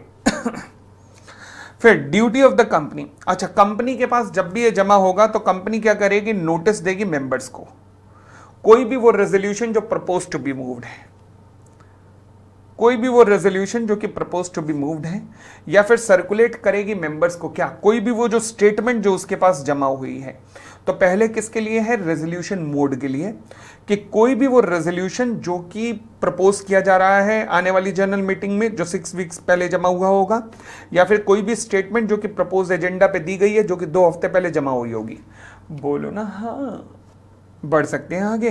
No liability to send notice. Company तुम्हें कोई भी नोटिस भेजने की जरूरत नहीं है। कब नहीं है? बिल्कुल जरूरत नहीं है। अगर मान लीजिए स्टेटमेंट की बात करूं और स्टेटमेंट 2 हफ्ते पहले जमा ना हो पाई, या फिर रेजोल्यूशन की बात करूं तो 6 हफ्ते पहले जमा ना हो पाया, बट ले दे के सारी भद पेल दी, ऐसी तैसी हो गई सारी की सारी। वो क्या कहता है? कहता है रुको रुको रुको रुको, अरे रुको रुको रुको रुको, कोई बात नहीं। अगर रेजोल्यूशन जो है वो डिपॉजिट हो गया है registered office of the company पर, एजीएम जो है, एजीएम का नोटिस भेजने से पहले, तो भी मुझे कोई दिक्कत नहीं है, तो भी मुझे कोई दिक्कत नहीं है। ले भाई, तो फिर जरूरत क्या थी लिमिट लिखने की, वैसे ही मजे ले गए हमसे। आगे, no circulation by the company.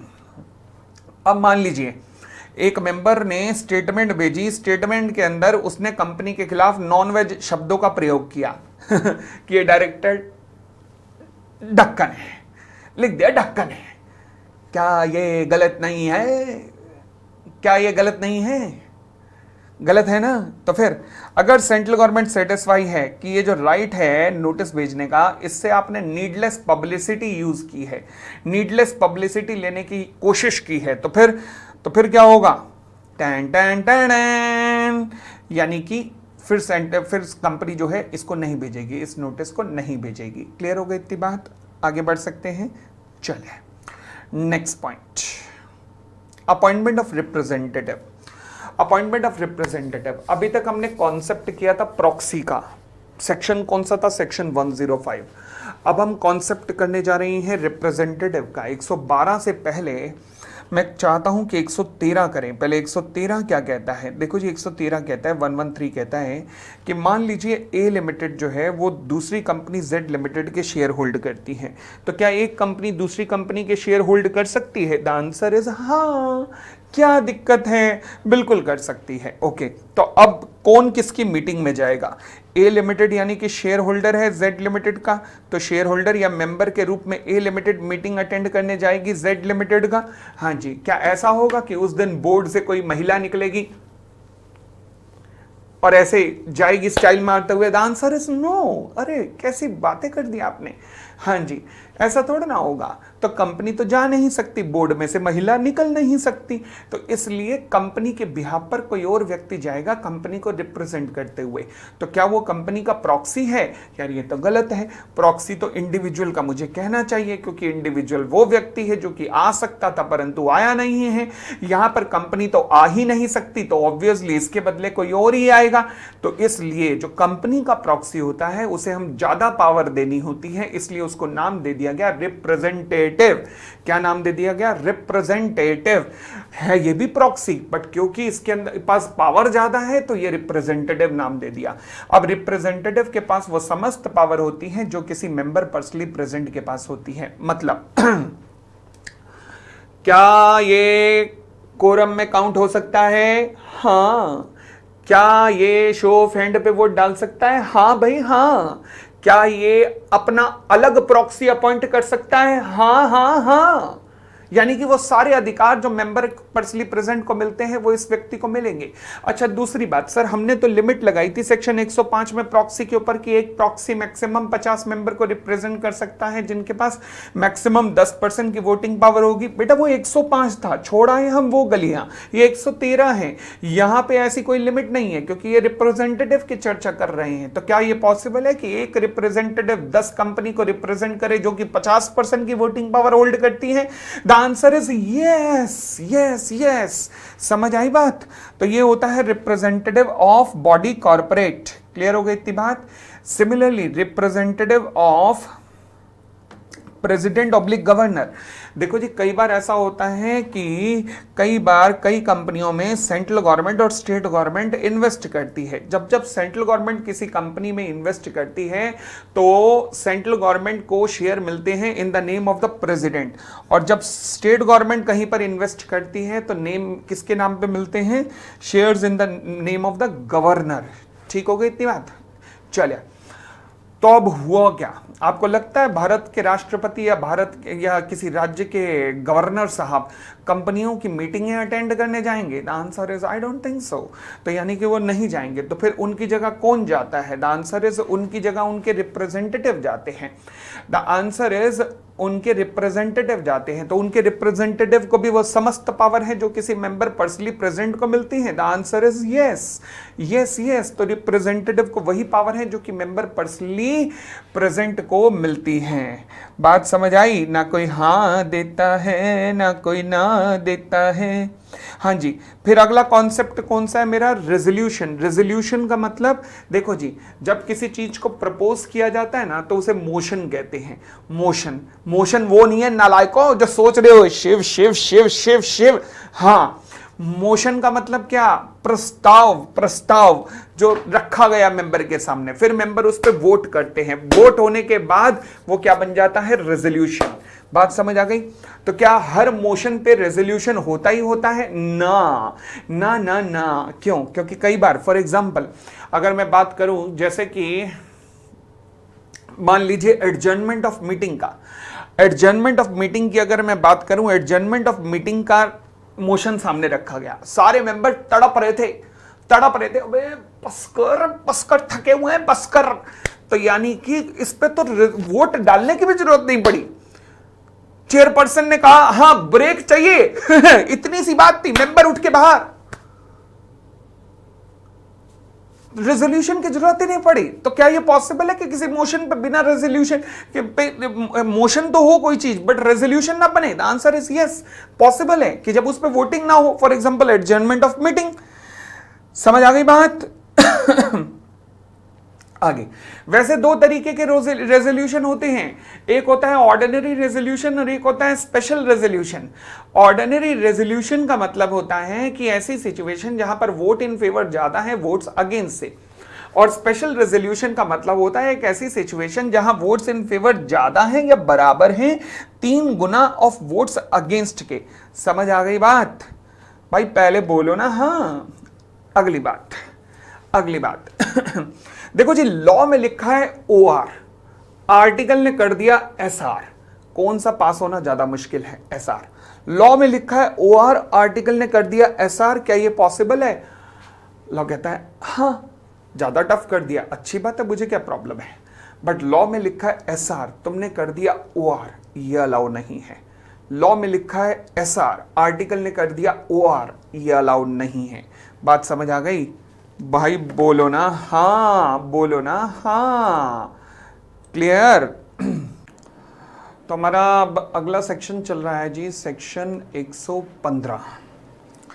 Section 115 जो बात करता है, किसकी बात करता है? स्पेशल नोटिस की। सेक्शन 115 बात करता है स्पेशल नोटिस की, रेड विद रूल नंबर 23। देखो, अगर रूल नंबर याद नहीं भी होता ना तो केवल इतना याद कर लेना कि companies management and administration rule 2014, बात फिर भी बन जाएगी आपकी। ठीक है, चले। तो 115 क्या कहता है? 115 स्पेशल नोटिस की बात करता है। अच्छा, ये 115 का मैं अगर आपको क्रक्स बताऊं तो क्रक्स क्या है? ये सेक्शन 2 लोगों के फेवर में और 2 लोगों के अगेंस्ट में यूज होता है। वो कौन से 2 लोग हैं जिनके फेवर के लिए, जिनको अपॉइंटमेंट करने के लिए? Director and auditor. और किन के against? Director and auditor. Okay, तो ये कैसे लगता है ये सेक्शन, देखते हैं। स्पेशल नोटिस कहता है जी देखो, टोटल मिला के 3 सिचुएशंस हो सकती हैं जब ये लग सकता है। कैसे? फॉर एग्जांपल मान लीजिए आपके पास फाइनेंशियल स्टेटमेंट आई और फाइनेंशियल स्टेटमेंट के साथ में ऑडिटर्स की रिपोर्ट भी आती है और साथ में बोर्ड ऑफ डायरेक्टर्स की रिपोर्ट भी आती है। ठीक है, अब ऑडिटर्स की रिपोर्ट जब आपने पढ़ी, कब पढ़ी? नोटिस ऑफ द मीटिंग आने के बाद।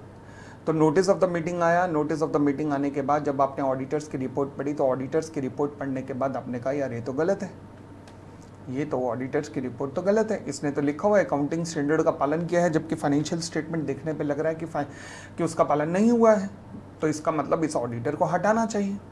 तो अब आप ऑडिटर्स की रिपोर्ट पढ़ने के बाद आप क्या कह सकते हो? आप एक स्पेशल नोटिस बना सकते हो। स्पेशल नोटिस बनाकर कंपनी के पास जमा करा सकते हो कम से कम 14 दिन पहले, 14 days before the general meeting, जिसमें आप कह सकते हो कंपनी या ऑडिटर जो है कलाकार है, इस ऑडिटर को हटाओ और इसकी जगह नए ऑडिटर को अपॉइंट करो।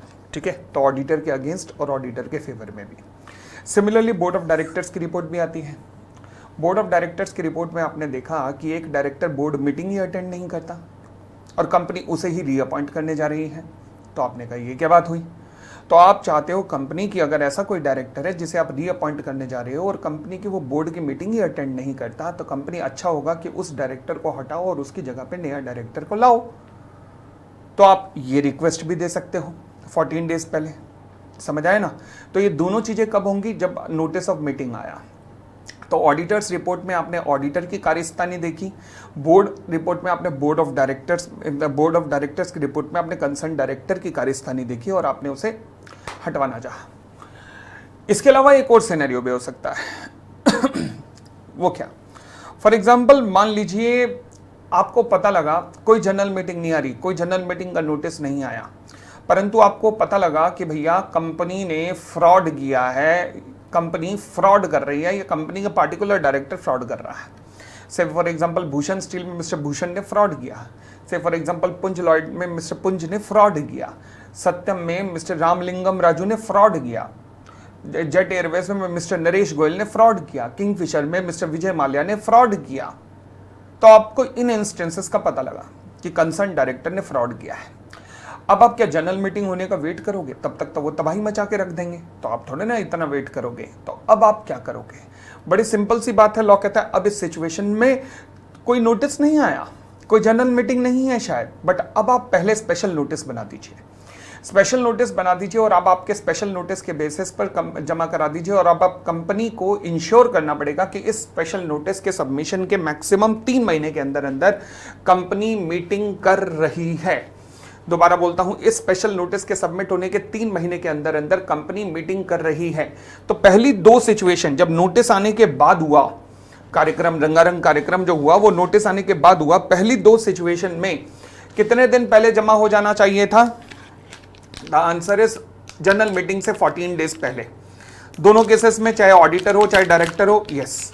और ये जो थर्ड केस है जहां पर जनरल मीटिंग से कोई लेना देना नहीं, क्योंकि जनरल मीटिंग के नोटिस से आपको कुछ नहीं पता लगा, क्योंकि जनरल मीटिंग का तो नोटिस आया ही नहीं, पर आपको वैसे ही पता लगा कि कोई डायरेक्टर फ्रॉड कर रहा है, तो फिर आपने स्पेशल नोटिस जमा कराया। तो आपके स्पेशल नोटिस के बाद कितने महीने तक या कितने दिन तक जनरल मीटिंग हो जानी चाहिए? लॉ कहता है मैक्सिमम 3 महीने के अंदर अंदर, मैक्सिमम 3 महीने के अंदर अंदर। एक मिनट रुकना जरा, बैटरी खत्म हो गई मेरी नहीं, माइक की। मैं जरा चेंज कर दूं।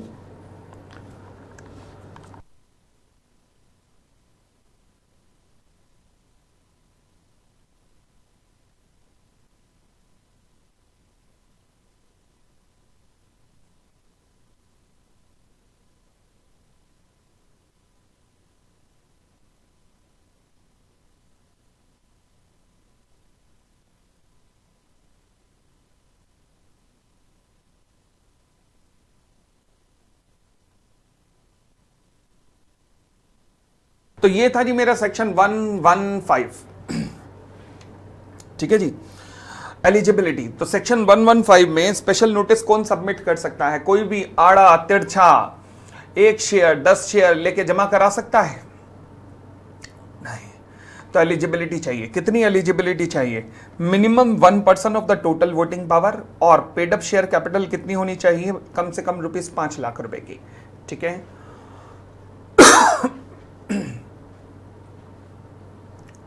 चलिए चिन्मय बस रिवीजन कर लो, आगे बढ़ते हैं। Procedure after receiving the notice. अच्छा, कंपनी को ये नोटिस रिसीव हुआ।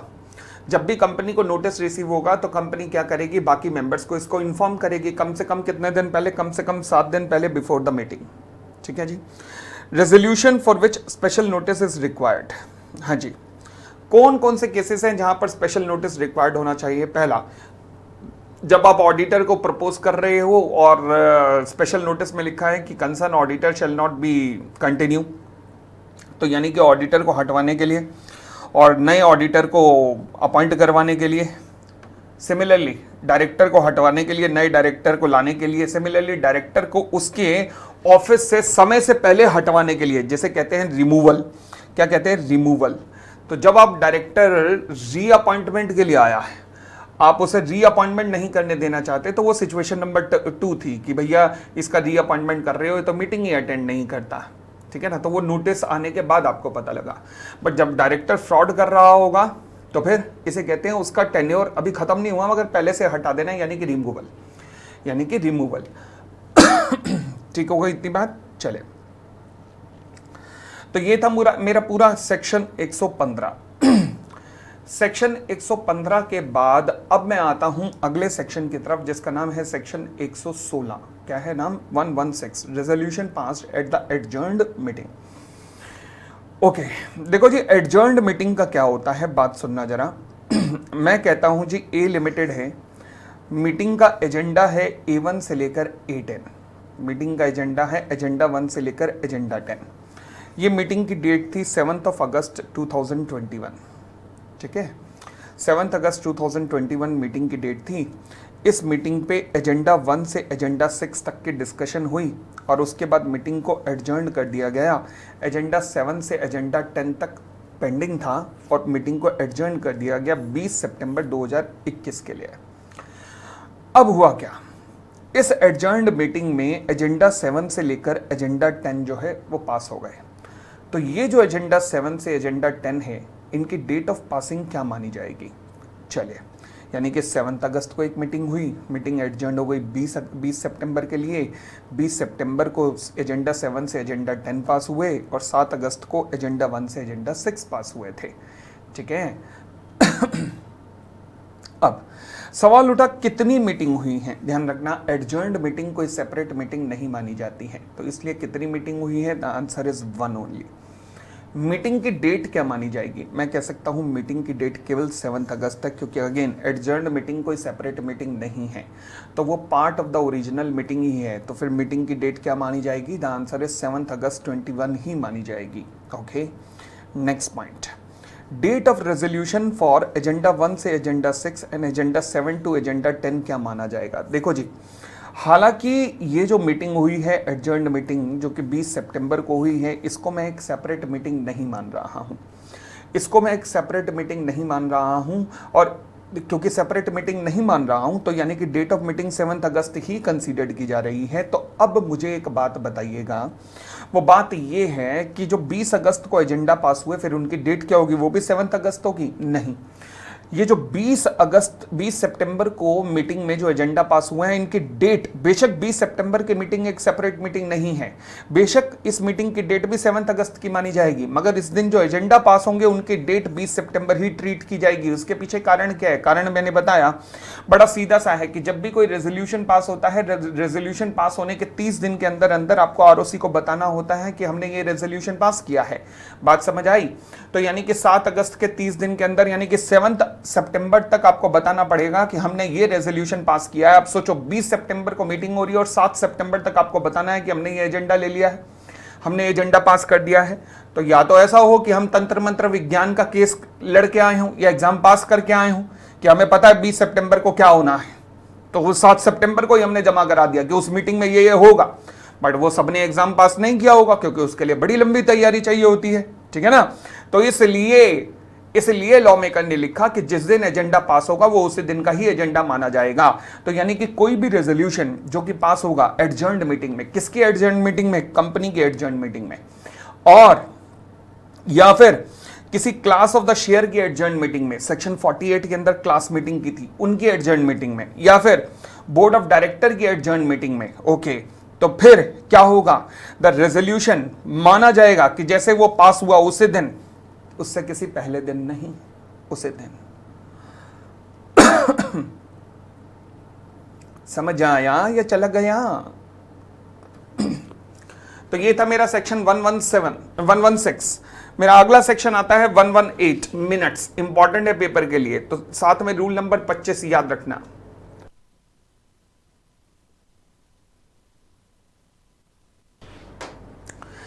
मिनट्स का मतलब क्या होता है? मिनट्स का मतलब क्या होता है?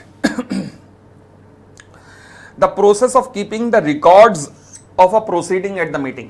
मीटिंग में हुई हर पल की, हर घटना की जानकारी। चेयरपर्सन इतने बजे आया, चेयरपर्सन ने इतने बजे माइक पकड़ा, चेयरपर्सन ने इतने बजे मीटिंग शुरू की, चेयरपर्सन ने इतने बजे ये बोला, चेयरपर्सन ने उतने बजे वो बोला, चेयरपर्सन को इतने बजे ये वाली गाली मिली, चेयरपर्सन को उतने बजे वो वाली गाली देनी पड़ी, सब कुछ। और साथ में decision arrived at such meeting, जहां पे लिखा जाता है उसे मिनट्स कहते हैं। ऑब्लिगेशन टू मेंटेन मिनट्स, हर कंपनी को मेंटेन करना पड़ेगा। The answer is yes. कितने दिन के अंदर अंदर? Within 30 days. कहां से 30 days? From the conclusion of the meeting. और ओके, अगर पोस्टल बैलेट हो तो पोस्टल बैलेट में तो कोई मीटिंग नहीं होती, तो इसलिए passing of the resolution by the postal ballot के 30 दिन के अंदर अंदर। ठीक है जी। मिनट्स बुक से रिलेटेड प्रोविजन क्या है? मिनट बुक हमेशा कंसेक्यूटिवली नंबर होनी चाहिए, कंसेक्यूटिवली नंबर होनी चाहिए, एंड उसके अंदर सारी प्रोसीडिंग्स की पूरी जानकारी होनी चाहिए। अगली बात, जो भी अपॉइंटमेंट हुए हैं मीटिंग के अंदर, ध्यान रखना, जो भी अपॉइंटमेंट हुए हैं मीटिंग के अंदर उनकी जानकारी भी मिनट बुक में आनी चाहिए। ओके, अब ध्यान रखना, मिनट्स बुक न केवल जर्नल मीटिंग की यहाँ पर डिस्कस हो रही है सेक्शन 118 में, बल्कि बोर्ड मीटिंग की भी मिनट्स बुक यहाँ पर डिस्कस हो रही है और कमेटी ऑफ द बोर्ड की मिनट बुक भी यहीं डिस्कस हो रही है।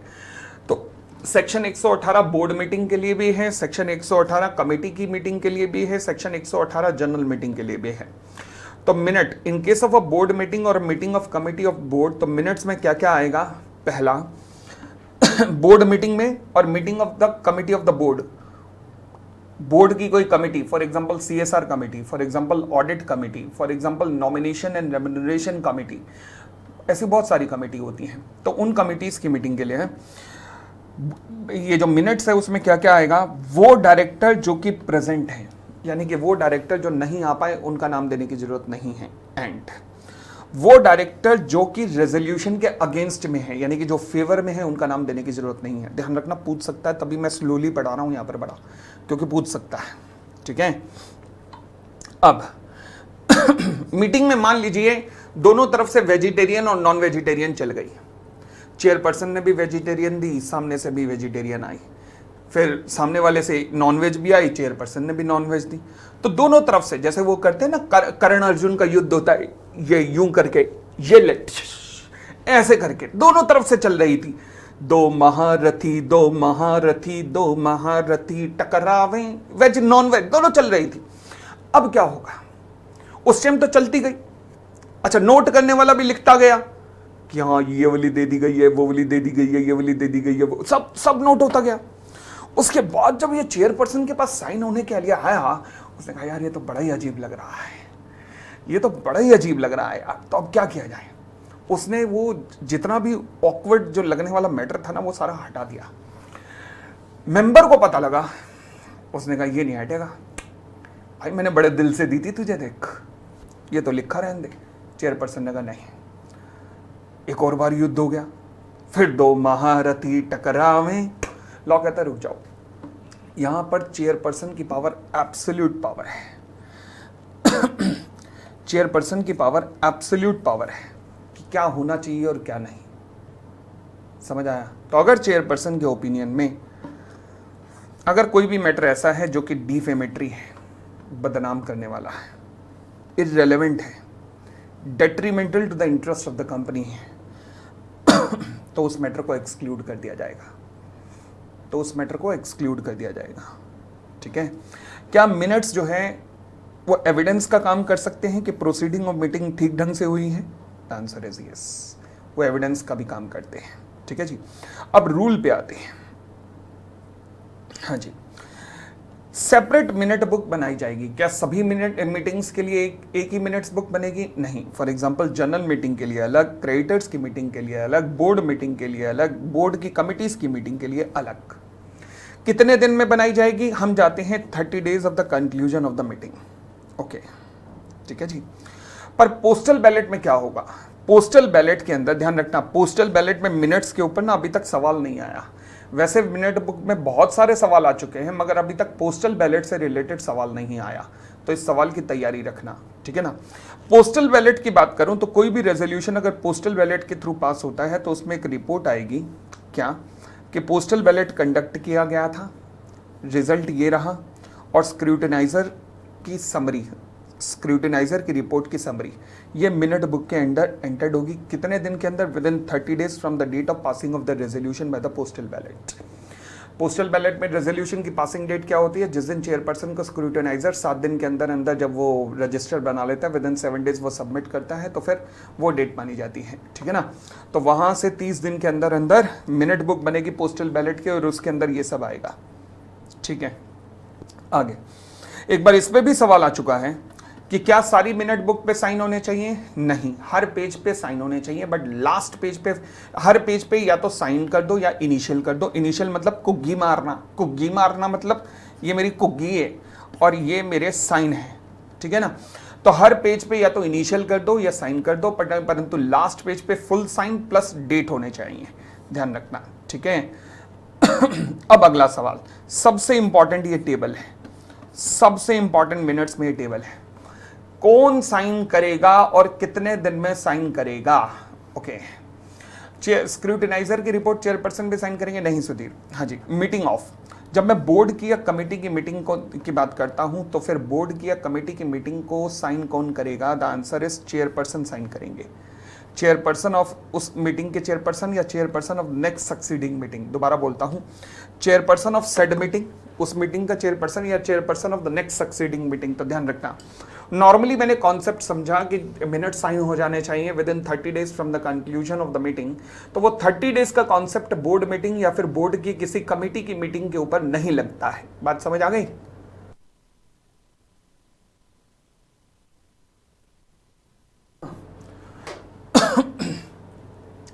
तो वो जो 30 डेज का कॉन्सेप्ट है, ये बोर्ड मीटिंग या बोर्ड की किसी कमेटी की मीटिंग के ऊपर वो कॉन्सेप्ट नहीं लगता है। जनरल मीटिंग की बात करता हूं तो जनरल मीटिंग के मिनट्स, कम से कम 4 या 5 बार सवाल आ चुका है। जनरल मीटिंग के मिनट्स की अगर चर्चा करूं तो 30 दिन के अंदर अंदर from the conclusion of general meeting sign हो जाने चाहिए। किसके द्वारा? चेयरपर्सन के द्वारा। अगर मान लीजिए किसी वजह से chairperson of the general meeting इसे साइन नहीं कर पा रहा है तो फिर बोर्ड ऑफ डायरेक्टर ऑथराइज करेंगे। बोर्ड ऑफ डायरेक्टर ऑथराइज करेंगे, किसको ऑथराइज करेंगे? By a director duly authorise by the board. यहां पे गलती से भी पर्सन मत लिखाना, person authorise by the board of director, यहां पे भी मार्क्स कट सकते हैं। दोबारा बोलो, पहले तो कौन साइन करेगा? चेयरपर्सन। कितने दिन में? 30 डेज। अगर किसी वजह से वो नहीं कर पाया तो डायरेक्टर जो कि ऑथराइज होगा किसके द्वारा? बोर्ड ऑफ डायरेक्टर के द्वारा, वो साइन करेगा। कितने दिन है? 30 दिन ही है, ध्यान रखना, from the date of conclusion of the general meeting. Postal ballot, ये कितने दिन में साइन हो जाने चाहिए? 30 डेज। कहां से 30 डेज? अगर तो कंपनी का चेयरपर्सन नहीं है या अगर चेयरपर्सन है तो अगर तो chairperson of the board sign करेगा, chairperson of the board within 30 days of the passing of the resolution. But अगर कोई चेयरपर्सन नहीं है तो फिर by a director duly authorised by the board for this purpose, by a director duly authorised by the board for this purpose. ध्यान रखना, postal ballot में चेयरपर्सन ऑफ जनरल मीटिंग नहीं, पोस्टल बैलेट में चेयरपर्सन ऑफ द बोर्ड। ठीक है, तो chairperson of board और chairperson of GM दोनों अलग होते हैं? यस, दोनों अलग होते हैं। सेम हो भी सकते हैं, अलग भी हो सकते हैं। मुकेश अंबानी दोनों में सेम है, ध्यान रखना। हाँ जी, minute books of the board and committee meeting.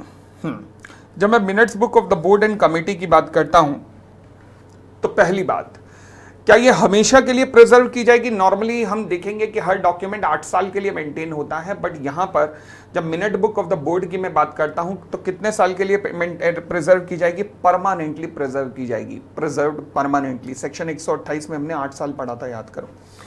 फिर केप्ट इन द कस्टडी, और किसकी कस्टडी में? कंपनी सेक्रेटरी या किसी भी डायरेक्टर जो कि ऑथराइज किया जाएगा board of director for this purpose.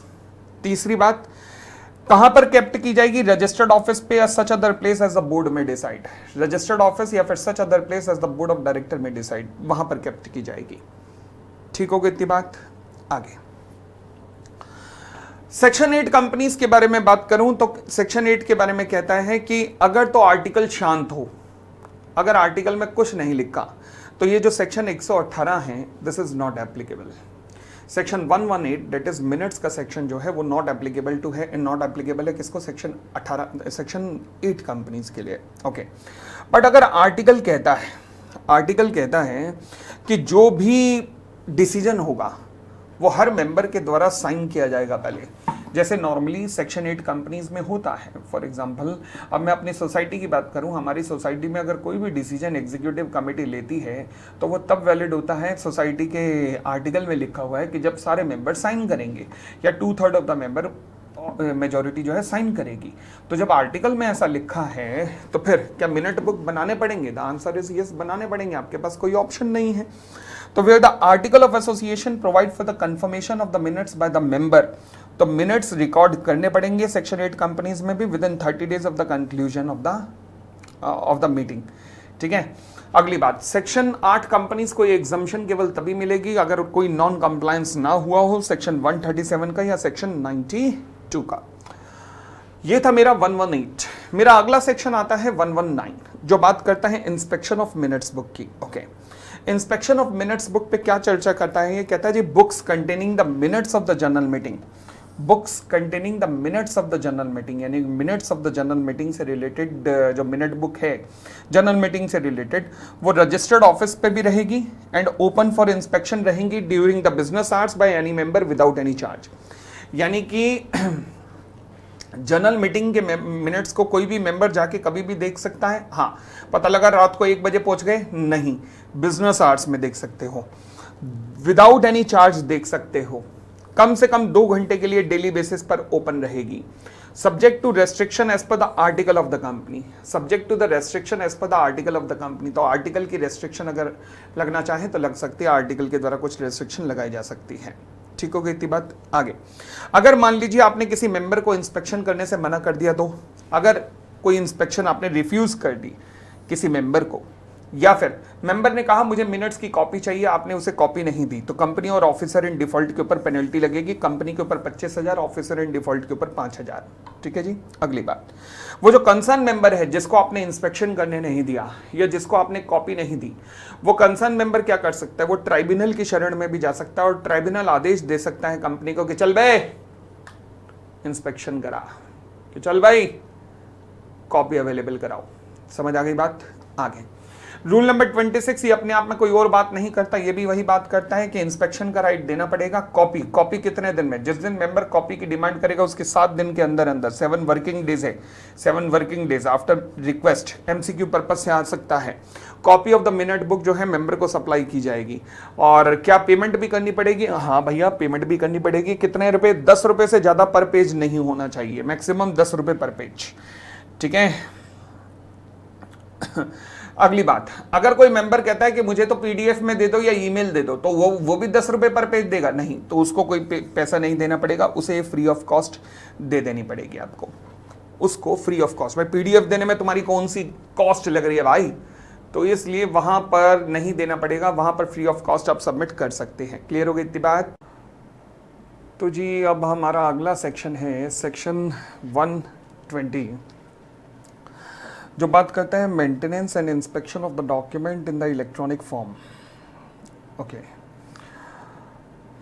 ये जितने भी हमने डॉक्यूमेंट्स वगैरह की बात की, क्या ये इलेक्ट्रॉनिक फॉर्म में मेंटेन किए जा सकते हैं? The answer is yes, the answer is yes, किए जा सकते हैं। Section 120 read with rule number 27, 28, 29 मिलकर ये बात करता है।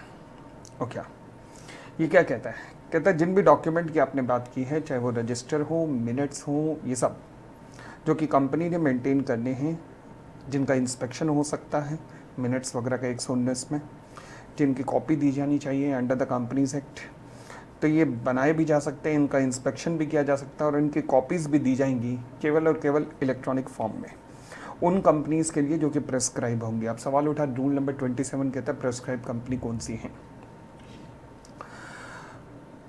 तो रूल नंबर 27 इसके बारे में कहता है कि एवरी लिस्टेड कंपनी, और वो कंपनी जिसके कम से कम 1000 share holder, debenture holder and other security holder है, अदर सिक्योरिटी होल्डर है। ओके मान लीजिए एक लिस्टेड कंपनी है जिसके 4000 शेयर होल्डर है। कंपनी में, कंपनी के अंदर एक ऐसी चीज़ थी, ऐसा होता है ना जिसका मुंह भी होता है, यूं डंक भी मारता है, समझ गए? मतलब कंपनी में कीड़ा था, वो कीड़े ने कंपनी को काटा और कंपनी ने कहा रुको, हम तो नहीं बनाएंगे इलेक्ट्रॉनिक फॉर्म में। क्या कंपनी ऐसा कर सकती है? हाँ बिल्कुल कर सकती है। अच्छे ये पावर कहाँ से मिली? में से, कि कंपनी की इच्छा पर है, कंपनी में। बात समझ आ गई? कंपनी में। चलिए, रूल नंबर 28 रिस्पॉन्सिबिलिटी। तो ऐसा है जी कि अगर कंपनी इलेक्ट्रॉनिक रिकॉर्ड्स बना रही है, इलेक्ट्रॉनिक फॉर्म में अपने मिनट्स, रजिस्टर वगैरह बना रही है, तो किसकी रिस्पॉन्सिबिलिटी होगी इस सबको मैनेज करना?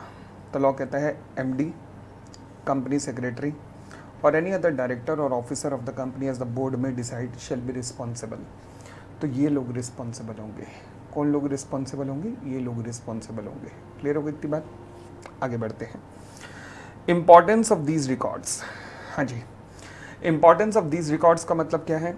अगर कंपनी इलेक्ट्रॉनिक फॉर्म में रिकॉर्ड्स मेंटेन करती है, तो फिर अगर कोई इंस्पेक्शन के लिए आएगा तो क्या मैं कह सकता हूँ इंस्पेक्शन के लिए भी इलेक्ट्रॉनिक फॉर्म में ही दिखाए जाएंगे? यस।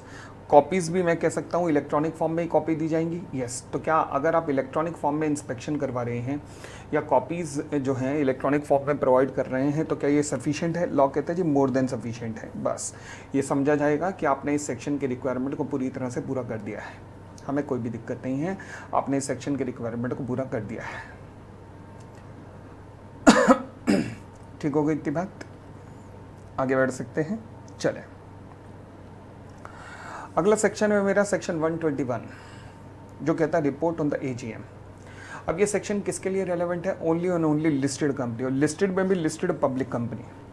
तो लिस्टेड पब्लिक कंपनी तुम्हारे लिए एक रिक्वायरमेंट है, वो क्या कि जब भी तुम्हारी एजीएम हो जाएगी तो एजीएम होने के 30 दिन के अंदर अंदर तुम आरओसी को एक रिपोर्ट बना के भेजोगे कि एजीएम कब हुई, कहाँ हुई, कैसे हुई और एजीएम के अंदर क्या क्या हुआ। ये सारी की सारी रिपोर्ट बनाकर आप भेजोगे। किसकी रिस्पॉन्सिबिलिटी है? लिस्टेड पब्लिक कंपनी की, किसी और की नहीं, केवल लिस्टेड पब्लिक कंपनी की। कब है रिस्पॉन्सिबिलिटी? एजीएम के केस में। कितने दिन बाद? 30 दिन के अंदर। एजीएम के 30 दिन के अंदर किसको रिपोर्ट सबमिट करनी है? आरओसी को रिपोर्ट सबमिट करनी है। किस फॉर्म में? तुम्हारे लिए रेलेवेंट नहीं है। ठीक है जी, आगे बढ़े। अब इस चैप्टर का मेरा सबसे लास्ट सेक्शन आता है जिसका नाम है सेक्शन 122। क्या ये सेक्शन 1% कंपनी के ऊपर भी अप्लाई होता है? क्या ये चैप्टर 1% कंपनी पे भी अप्लाई होता है? तो लॉ इस बारे में क्या कहता है? लॉ कहता है जी देखो ऐसा है, 98 से लेकर 198, सेक्शन 98 एंड 100 से लेकर 111 ये 1% कंपनी पे अप्लाई नहीं होंगे। यानी कि कोरम हो गया, प्रॉक्सी हो गया, ये 1% कंपनी पे अप्लाई नहीं होंगे। इलेक्ट्रॉनिक वोटिंग वगैरह हो गया, ये वहाँ अप्लाई नहीं होंगे। बट 98 रखा, 97 नहीं रखा, 96 नहीं रखा। तो क्या 96 की अगर बात करूं तो एजीएम से रिलेटेड, क्या एजीएम इन कंपनीज में भी होगी? The answer is yes. अच्छा, एजीएम होगी तो इसका मतलब क्या ऑर्डिनरी बिजनेस भी कंसीडर किए जाएंगे? क्योंकि ऑर्डिनरी बिजनेस तो एजीएम में कंसीडर किए जाते हैं। ऑर्डिनरी बिजनेस का सेक्शन कौन सा है? 102। अब यहाँ तो लिख दिया 100 से 111 एप्लीकेबल नहीं है, फिर लॉ में करने का ठहरो ठहरो ठहरो ठहरो। 102 के अंदर एक ऐसा बिजनेस है जो कि 1% कंपनी में भी होगा। वो कौन सा है? Consideration and adoption of the financial statement, जो कहाँ दिया हुआ है? Section 102 subsection 2 clause number A. ठीक है, तो यहाँ पे जो consideration and adoption of the financial statement वाला बिजनेस है वो 1% कंपनी के लिए भी अप्लाई होगा। दोबारा कह रहा हूँ, वो 1% कंपनी के लिए भी अप्लाई होगा। क्लियर हो गई इतनी बात? आगे तीसरी बात, अब सवाल उठा 1% कंपनी में कौन सा रेजोल्यूशन पास होगा? सवाल उठा ओआर, एसआर, ये तो सवाल ही नहीं उठते, क्योंकि ओआर का मतलब है कि कुछ वोट फेवर में जो कि ज़्यादा हैं as compare to vote against, और स्पेशल रेजोल्यूशन का मतलब है कि वोट्स इन फेवर जो है वो ज़्यादा हैं और बराबर हैं 3 गुना वोट अगेंस्ट। तो यहाँ तो एक ही मेंबर है और एक ही मेंबर के पास सारे शेयर हैं। तो सवाल उठा वो मेंबर पागल है क्या कि कुछ वोट यहाँ कुछ वोट वहाँ ना। तो इसलिए यहाँ पर ओआर और एसआर नहीं, यहाँ पर कहा जाता है केवल रेजोल्यूशन। अब सवाल उठा रेजोल्यूशन भी कैसे पास होता है? यहाँ पर रेजोल्यूशन पास करने के लिए वो जो इकलौता मेंबर है सबसे पहले कंपनी को एक नोटिस देता है। सबसे पहले कंपनी को एक नोटिस देता है और नोटिस देने के बाद कंपनी अपने मिनट्स बुक में ये एंटर्ड करती है कि we hereby decide to change the business of the company. लिखा। तो सबसे पहले नोटिस किसने दिया? 1% कंपनी ने। किसको दिया? कंपनी को, क्योंकि company is a separate legal entity. Company is a separate legal entity. वो सेपरेट लीगल एंटिटी होने के कारण उसने कंपनी को एक नोटिस दिया। अब कंपनी के पास नोटिस आया, नोटिस के बाद कंपनी क्या करेगी? उसको नोट डाउन करेगी। कंपनी नोट डाउन करेगी कहाँ पर? अपने मिनट में। बस मिनट में नोट डाउन कर लेना और उस पर डेट लिख देना और उस पर साइन कर देना। इसका मतलब ये जो डेट मेंशन है यही डेट ऑफ एजीएम कहलाती है।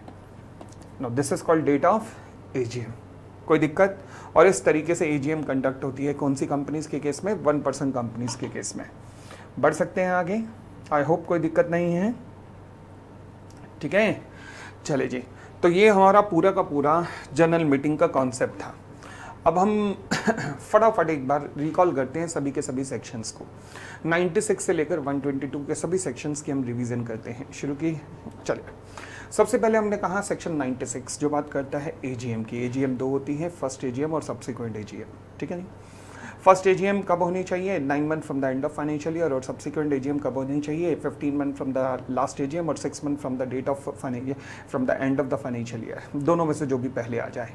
आगे फिर उसके बाद हमारा आया 97 जो कि एजीएम बाय ट्राइब्यूनल की बात करता है। ट्राइब्यूनल एजीएम बुला सकता है अगर 96 में कंपनी ने एजीएम नहीं बुलाई। कंप्लेन कोई भी फाइल कर सकता है जिसकी कंप्लेन के बेसिस पे एजीएम ट्राइब्यूनल बुला सकता है। 98 ईजीएम बाय ट्राइब्यूनल की बात करता है। ट्राइब्यूनल ईजीएम कब बुलाता है? जब ट्राइब्यूनल को कंप्लेन फाइल की जाती है किसी मेंबर के द्वारा, किसी डायरेक्टर के द्वारा, या ट्राइब्यूनल सुओ मोटो भी बुला सकता है। परंतु ट्राइब्यूनल ईजीएम कब बुलाएगा? जब ईजीएम को बुलाना इम्प्रैक्टिकेबल हो जाएगा। चाहे 97 हो या 98 हो, दोनों में एक बात कॉमन है। वो कॉमन बात क्या है कि जब भी एजीएम या ईजीएम ट्राइब्यूनल बुलाता है तो वहाँ 1 मेंबर कोरम भी पॉसिबल है, और चाहे वहाँ मेंबर ना आए, प्रॉक्सी आ जाए, फिर भी कोरम पॉसिबल है। फिर 99 में हमने क्या कि अगर मान लीजिए आपने एजीएम या ईजीएम नहीं बुलाई, 97, 96, 98, 98 इन सब का नॉन कंप्लायंस किया, 96, 97, 98 का, तो पेनल्टी लग सकती है 50,000 रुपये प्लस आपके ऊपर 5,000 रुपये पर डे की पेनल्टी लग सकती है। क्लियर हो गई इतनी बात? फिर 100 आया। 100 ने कहा ईजीएम के बारे में। ईजीएम मैंने कहा जी company suo motu board of directors भी बुला सकते हैं। फिर board of director upon the requisition of requisitionist भी बुला सकते हैं, और रिक्विजिशनिस्ट खुद भी बुला सकता है। जब रिक्विजिशनिस्ट खुद बुलाता है तो इसे हम कहते हैं सेक्शन 100 सबसेक्शन 4 में की जाने वाली ईजीएम, जिसके साथ में companies management and administration rules भी आते हैं। ठीक होगी इतनी बात? उसके बाद सेक्शन 101 में हमने नोटिस की बात की कि नोटिस कम से कम 21 दिन का दिया जाता है। सेक्शन 8 कंपनीज में ये 14 डेज का हो सकता है, मगर शॉर्टर नोटिस भी हो सकते हैं अगर 95% of the number of member AGM के केस में, और majority plus 95% of the paid up capital other than AGM के केस में, यानी कि EGM company for company having share capital उनकी कंसेंट आ जाए। ठीक है जी? और कंपनी की अगर शेयर कैपिटल नहीं हो और फिर ईजीएम के केस में 95% ऑफ द वोटिंग पावर की कंसेंट आ जाए। सेक्शन 102 के 2 पार्ट्स हैं। सेक्शन 102 का पार्ट नंबर 1 मतलब सबसेक्शन 1 बात करता है एक्सप्लेनेटरी स्टेटमेंट की। हर स्पेशल बिजनेस के साथ एक्सप्लेनेटरी स्टेटमेंट जरूरी है। यस, वो अनेक्स जो होती है नोटिस ऑफ द मीटिंग के साथ, यानी कि नोटिस का पार्ट होती है। 102 सबसेक्शन 2 टाइप्स ऑफ बिजनेस की बात करता है। ऑर्डिनरी बिजनेस मैक्सिमम 4 और उनके अलावा सारे बिजनेस स्पेशल बिजनेस होते हैं। ऑर्डिनरी बिजनेस केवल एजीएम में और special business other than AGM में भी प्लस ईजीएम में भी कंसिडर्ड हो सकते हैं। 103 कोरम की बात करता है। कोरम का मतलब ऐसी मिनिमम वो संख्या जो कि थ्रू आउट द मीटिंग जरूरी है। जब तक ये संख्या नहीं होगी तब तक मीटिंग नहीं चल सकती। कभी भी मीटिंग के बीच में संख्या नहीं रही तो मीटिंग को एडजर्न करना पड़ेगा और एब्सेंस ऑफ कोरम के कॉन्सेप्ट लग जाएंगे। फिर 104 आया जिसमें हमने बात की चेयरपर्सन की। चेयरपर्सन का अपॉइंटमेंट 2 तरीके से हो सकता है, या तो आर्टिकल किसी भी व्यक्ति का नाम मेंशन कर सकता है, या फिर जो मेंबर पर्सनली प्रेजेंट है वो अपने में से ही किसी व्यक्ति को चेयरपर्सन का बनाकर अपॉइंट करते हैं। यानी कि प्रॉक्सी चेयरपर्सन नहीं बन सकता और प्रॉक्सी चेयरपर्सन के इलेक्शन में वोट भी नहीं डाल सकता अगर आर्टिकल साइलेंट है तो। फिर उसके बाद 105 में हमने प्रॉक्सी की बात की। हर मेंबर जिसको मीटिंग अटेंड करने का, वोट डालने का अधिकार है, वो अपनी जगह किसी और को प्रॉक्सी बना के भेज सकता है। प्रॉक्सी का मेंबर होना जरूरी नहीं है। एक व्यक्ति maximum 50 member plus maximum 10% of the voting power को रिप्रेजेंट कर सकता है। उसके बाद 106 में हमने रेस्ट्रिक्शन ऑन वोटिंग पावर की बात की। टोटल मिला के 4 रेस्ट्रिक्शन है। पहला 3 रेस्ट्रिक्शन है, मगर ये रेस्ट्रिक्शन तब अप्लाई होंगी जब आर्टिकल अलाउ करेगा। तो रेस्ट्रिक्शन कब कब हो सकती है? जब नॉन पेमेंट ऑफ कॉल हो, non payment of other dues हो, या फिर लियन एक्सरसाइज किया जाए। 107 के अंदर हमने वोटिंग की बात की। वोटिंग कहता है कि every resolution when put to vote shall be decided by a show of hand unless a poll is demanded under section 109। यानी कि 2 मेथड्स दिए हुए हैं, शो ऑफ हैंड और पोल। सबसे पहले शो ऑफ हैंड होगा और फिर कोई पोल की डिमांड करेगा तो पोल होगा। ठीक है जी? फिर 108 में हमने इलेक्ट्रॉनिक वोटिंग की बात की। इलेक्ट्रॉनिक वोटिंग 2 तरीके से हो सकती है। पहला, जनरल मीटिंग के अलावा कहीं भी करो, उसे रिमोट ई वोटिंग कहते हैं। दूसरा, जनरल मीटिंग के अंदर कर लो। दोनों को मिला के वोटिंग बाय ई मोड कहा जाता है, वोटिंग बाय इलेक्ट्रॉनिक मोड। अगर कोई मेंबर अपना वोट डाल चुका है, अगर कोई मेंबर अपना वोट रिमोट ई वोटिंग के थ्रू डाल चुका है तो दोबारा वोट नहीं कर सकता। कौन सी कंपनी में 108 कंपलसरी है? हर लिस्टेड कंपनी और हर वो कंपनी जिसके कम से कम 1000 शेयर होल्डर हो, वहां पर ये लिस्टेड, वहां पे कंपलसरी है सेक्शन 108 लगना। फिर 109 में हमने डिमांड ऑफ पोल की बात की। पोल की डिमांड कौन कर सकता है? Company having share capital, company not having share capital. Company having share capital में पोल की डिमांड कौन कर सकता है? जिसके पास कम से कम 10% की वोटिंग पावर और पेड अप कैपिटल कम से कम 5 लाख रुपए की हो। और company not having share capital में जिसके पास 1/10 ऑफ द वोटिंग पावर हो। उसके बाद 110 में हमने पोस्टल बैलेट की बात की। पोस्टल बैलेट जब हो रहा है तो समझ लो जनरल मीटिंग नहीं हो रही। पोस्टल बैलेट जो हो रहा है तो जनरल मीटिंग नहीं हो रही। कुछ ऐसे एजेंडा हैं जिनके लिए पोस्टल बैलेट ही होगा। टोटल मिला के 10 एजेंडा जिनमें से हमें 6 याद करने हैं। और कुछ ऐसे बाकी सारे एजेंडा के लिए कंपनी चाहे तो पोस्टल बैलेट कर सकती है, मगर पोस्टल बैलेट कभी भी ऑर्डिनरी बिजनेस के लिए नहीं होगा और कभी भी उस बिजनेस के लिए नहीं होगा जहां पर डायरेक्टर्स या ऑडिटर्स को सुनवाई का मौका दिया जाना है। इसके अलावा अगर कंपनी मान लीजिए 110 और 108 दोनों में कवर है तो कंपनी चाहे तो वो पोस्टल बैलेट में मैंडेटरी पोस्टल बैलेट से होने वाले एजेंडा को भी जनरल मीटिंग कर ई वोटिंग के थ्रू कंसीडर कर सकती है। फिर 111 में हमने सर्कुलेशन ऑफ रेजोल्यूशन की बात की, जहां पर मेंबर के पास दो ऑप्शन है, पहला नोटिस आने के बाद जिसे स्टेटमेंट मोड कहते हैं, दूसरा नोटिस आने से पहले जिसे रेजोल्यूशन मोड कहते हैं। स्टेटमेंट मोड जमा हो जाना चाहिए कंपनी के पास 2 हफ्ते पहले बिफोर द जनरल मीटिंग, और रेजोल्यूशन मोड जमा हो जाना चाहिए 6 हफ्ते पहले before the general meeting. Resolution mode अगर 6 हफ्ते पहले जमा नहीं हुआ मगर नोटिस भेजने से पहले जमा हो गया तो भी चल जाएगा, कोई दिक्कत नहीं है। 112 में हमने रिप्रेजेंटेटिव की बात की, representative of the president oblique governor, तो इनके रिप्रेजेंटेटिव को मेंबर पर्सनली प्रेजेंट के राइट मिलते हैं। 113 में हमने representative of the body corporate की बात की, इनके रिप्रेजेंटेटिव को भी मेंबर पर्सनली प्रेजेंट के राइट मिलते हैं। 114 के अंदर हमने रेजोल्यूशन की बात की, रेजोल्यूशन 2 तरीके का हो सकता है, एक ओआर और एक एसआर। ओआर मतलब वोट्स इन फेवर ज्यादा है वोट्स अगेंस्ट से, और एसआर का मतलब वोट्स इन फेवर ज्यादा और बराबर है 3 इंटू वोट अगेंस्ट के। अगर मान लीजिए किसी सेक्शन में ओआर की रिक्वायरमेंट है, आर्टिकल वहां पे एसआर की रिक्वायरमेंट कह देता है, वैलिड है, बट किसी सेक्शन में एसआर की रिक्वायरमेंट है और आर्टिकल उसमें ओआर कहता है तो वो इनवैलिड हो जाएगा। फिर 115 में हमने स्पेशल नोटिस की बात की। स्पेशल नोटिस मतलब अगर कोई भी मेंबर जिसके पास 1% ऑफ द वोटिंग पावर या पेड अप कैपिटल कम से कम 5 लाख रुपए की होगी तो कंपनी को स्पेशल नोटिस सर्व कर सकता है, जिस स्पेशल नोटिस के अंदर वो कह सकता है एग्जिस्टिंग ऑडिटर को हटाओ, नए को लाओ, रीअपॉइंटमेंट होने वाले डायरेक्टर को हटाओ, इसकी जगह नया डायरेक्टर लाओ, डायरेक्टर को उसका ऑफिस एक्सपायर होने से पहले ही हटाओ, इसकी जगह नया डायरेक्टर लाओ। इसे कहते हैं स्पेशल नोटिस। स्पेशल नोटिस कम से कम 14 दिन पहले कंपनी के पास जमा हो जाना चाहिए। कंपनी स्पेशल नोटिस की कॉपी बाकी मेंबर्स को फॉरवर्ड कर देगी कम से कम 7 दिन पहले। फिर 116 हमने किया जो resolution pass at the adjourn meeting. चाहे बेशक एडजर्न मीटिंग कोई सेपरेट मीटिंग नहीं होती, it is just a part of the original meeting only, but फिर भी एडजर्न मीटिंग में जो रेजोल्यूशन पास होगा वो उसी डेट का माना जाएगा, किसी अर्लियर डेट का नहीं। ये था 116।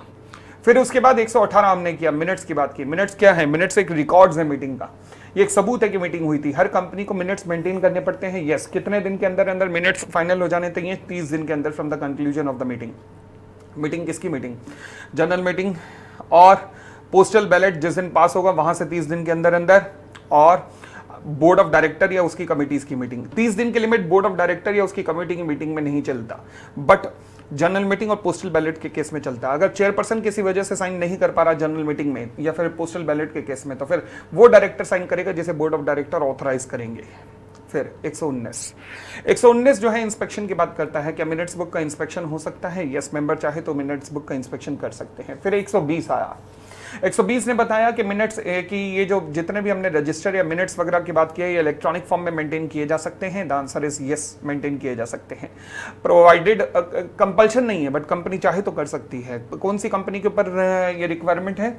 ये रिक्वायरमेंट है लिस्टेड कंपनी और हर उस कंपनी के ऊपर जिसके कम से कम 1000 शेयर होल्डर, डिबेंचर होल्डर वगैरह होते हैं। इन सबको मिलाना है, ध्यान, share holder, debenture holder, deposit holder सबको मिलाकर। फिर 121 एक रिक्वायरमेंट बताता है एजीएम के केस में only for listed public company की जब भी आपकी एजीएम खत्म हो जाएगी उसके 30 दिन के अंदर आप आरओसी को जरूर इन्फॉर्म करोगे कि आपके एजीएम के अंदर ये हुआ था, ये सब कुछ हुआ था। ठीक है जी। उसके बाद 122 आता है, वो कहता है कि सर्टेन रिक्वायरमेंट ऐसी होती है जो कि 1% कंपनी पे एप्लीकेबल नहीं होती, लाइक सेक्शन 100 to 111 ओपीसी पे नहीं लगता, एजीएम का सेक्शन लगता है। एजीएम कैसे होती है? एजीएम के केस में सबसे पहले सिंगल मेंबर जो है कंपनी को नोटिस देगा, कंपनी फिर नोटिस के बेसिस पर मिनट्स बुक के अंदर रिकॉर्ड करेगी अपना डिसीजन, उसे डेट एंड साइन करेगी, वो डेट जो है वो डेट ऑफ एजीएम कहलाएगी। ये था पूरा का पूरा आपका जनरल मीटिंग। समझ आ गई बात? अब हम अगला चैप्टर शुरू करेंगे, अकाउंट्स ऑफ द कंपनी का।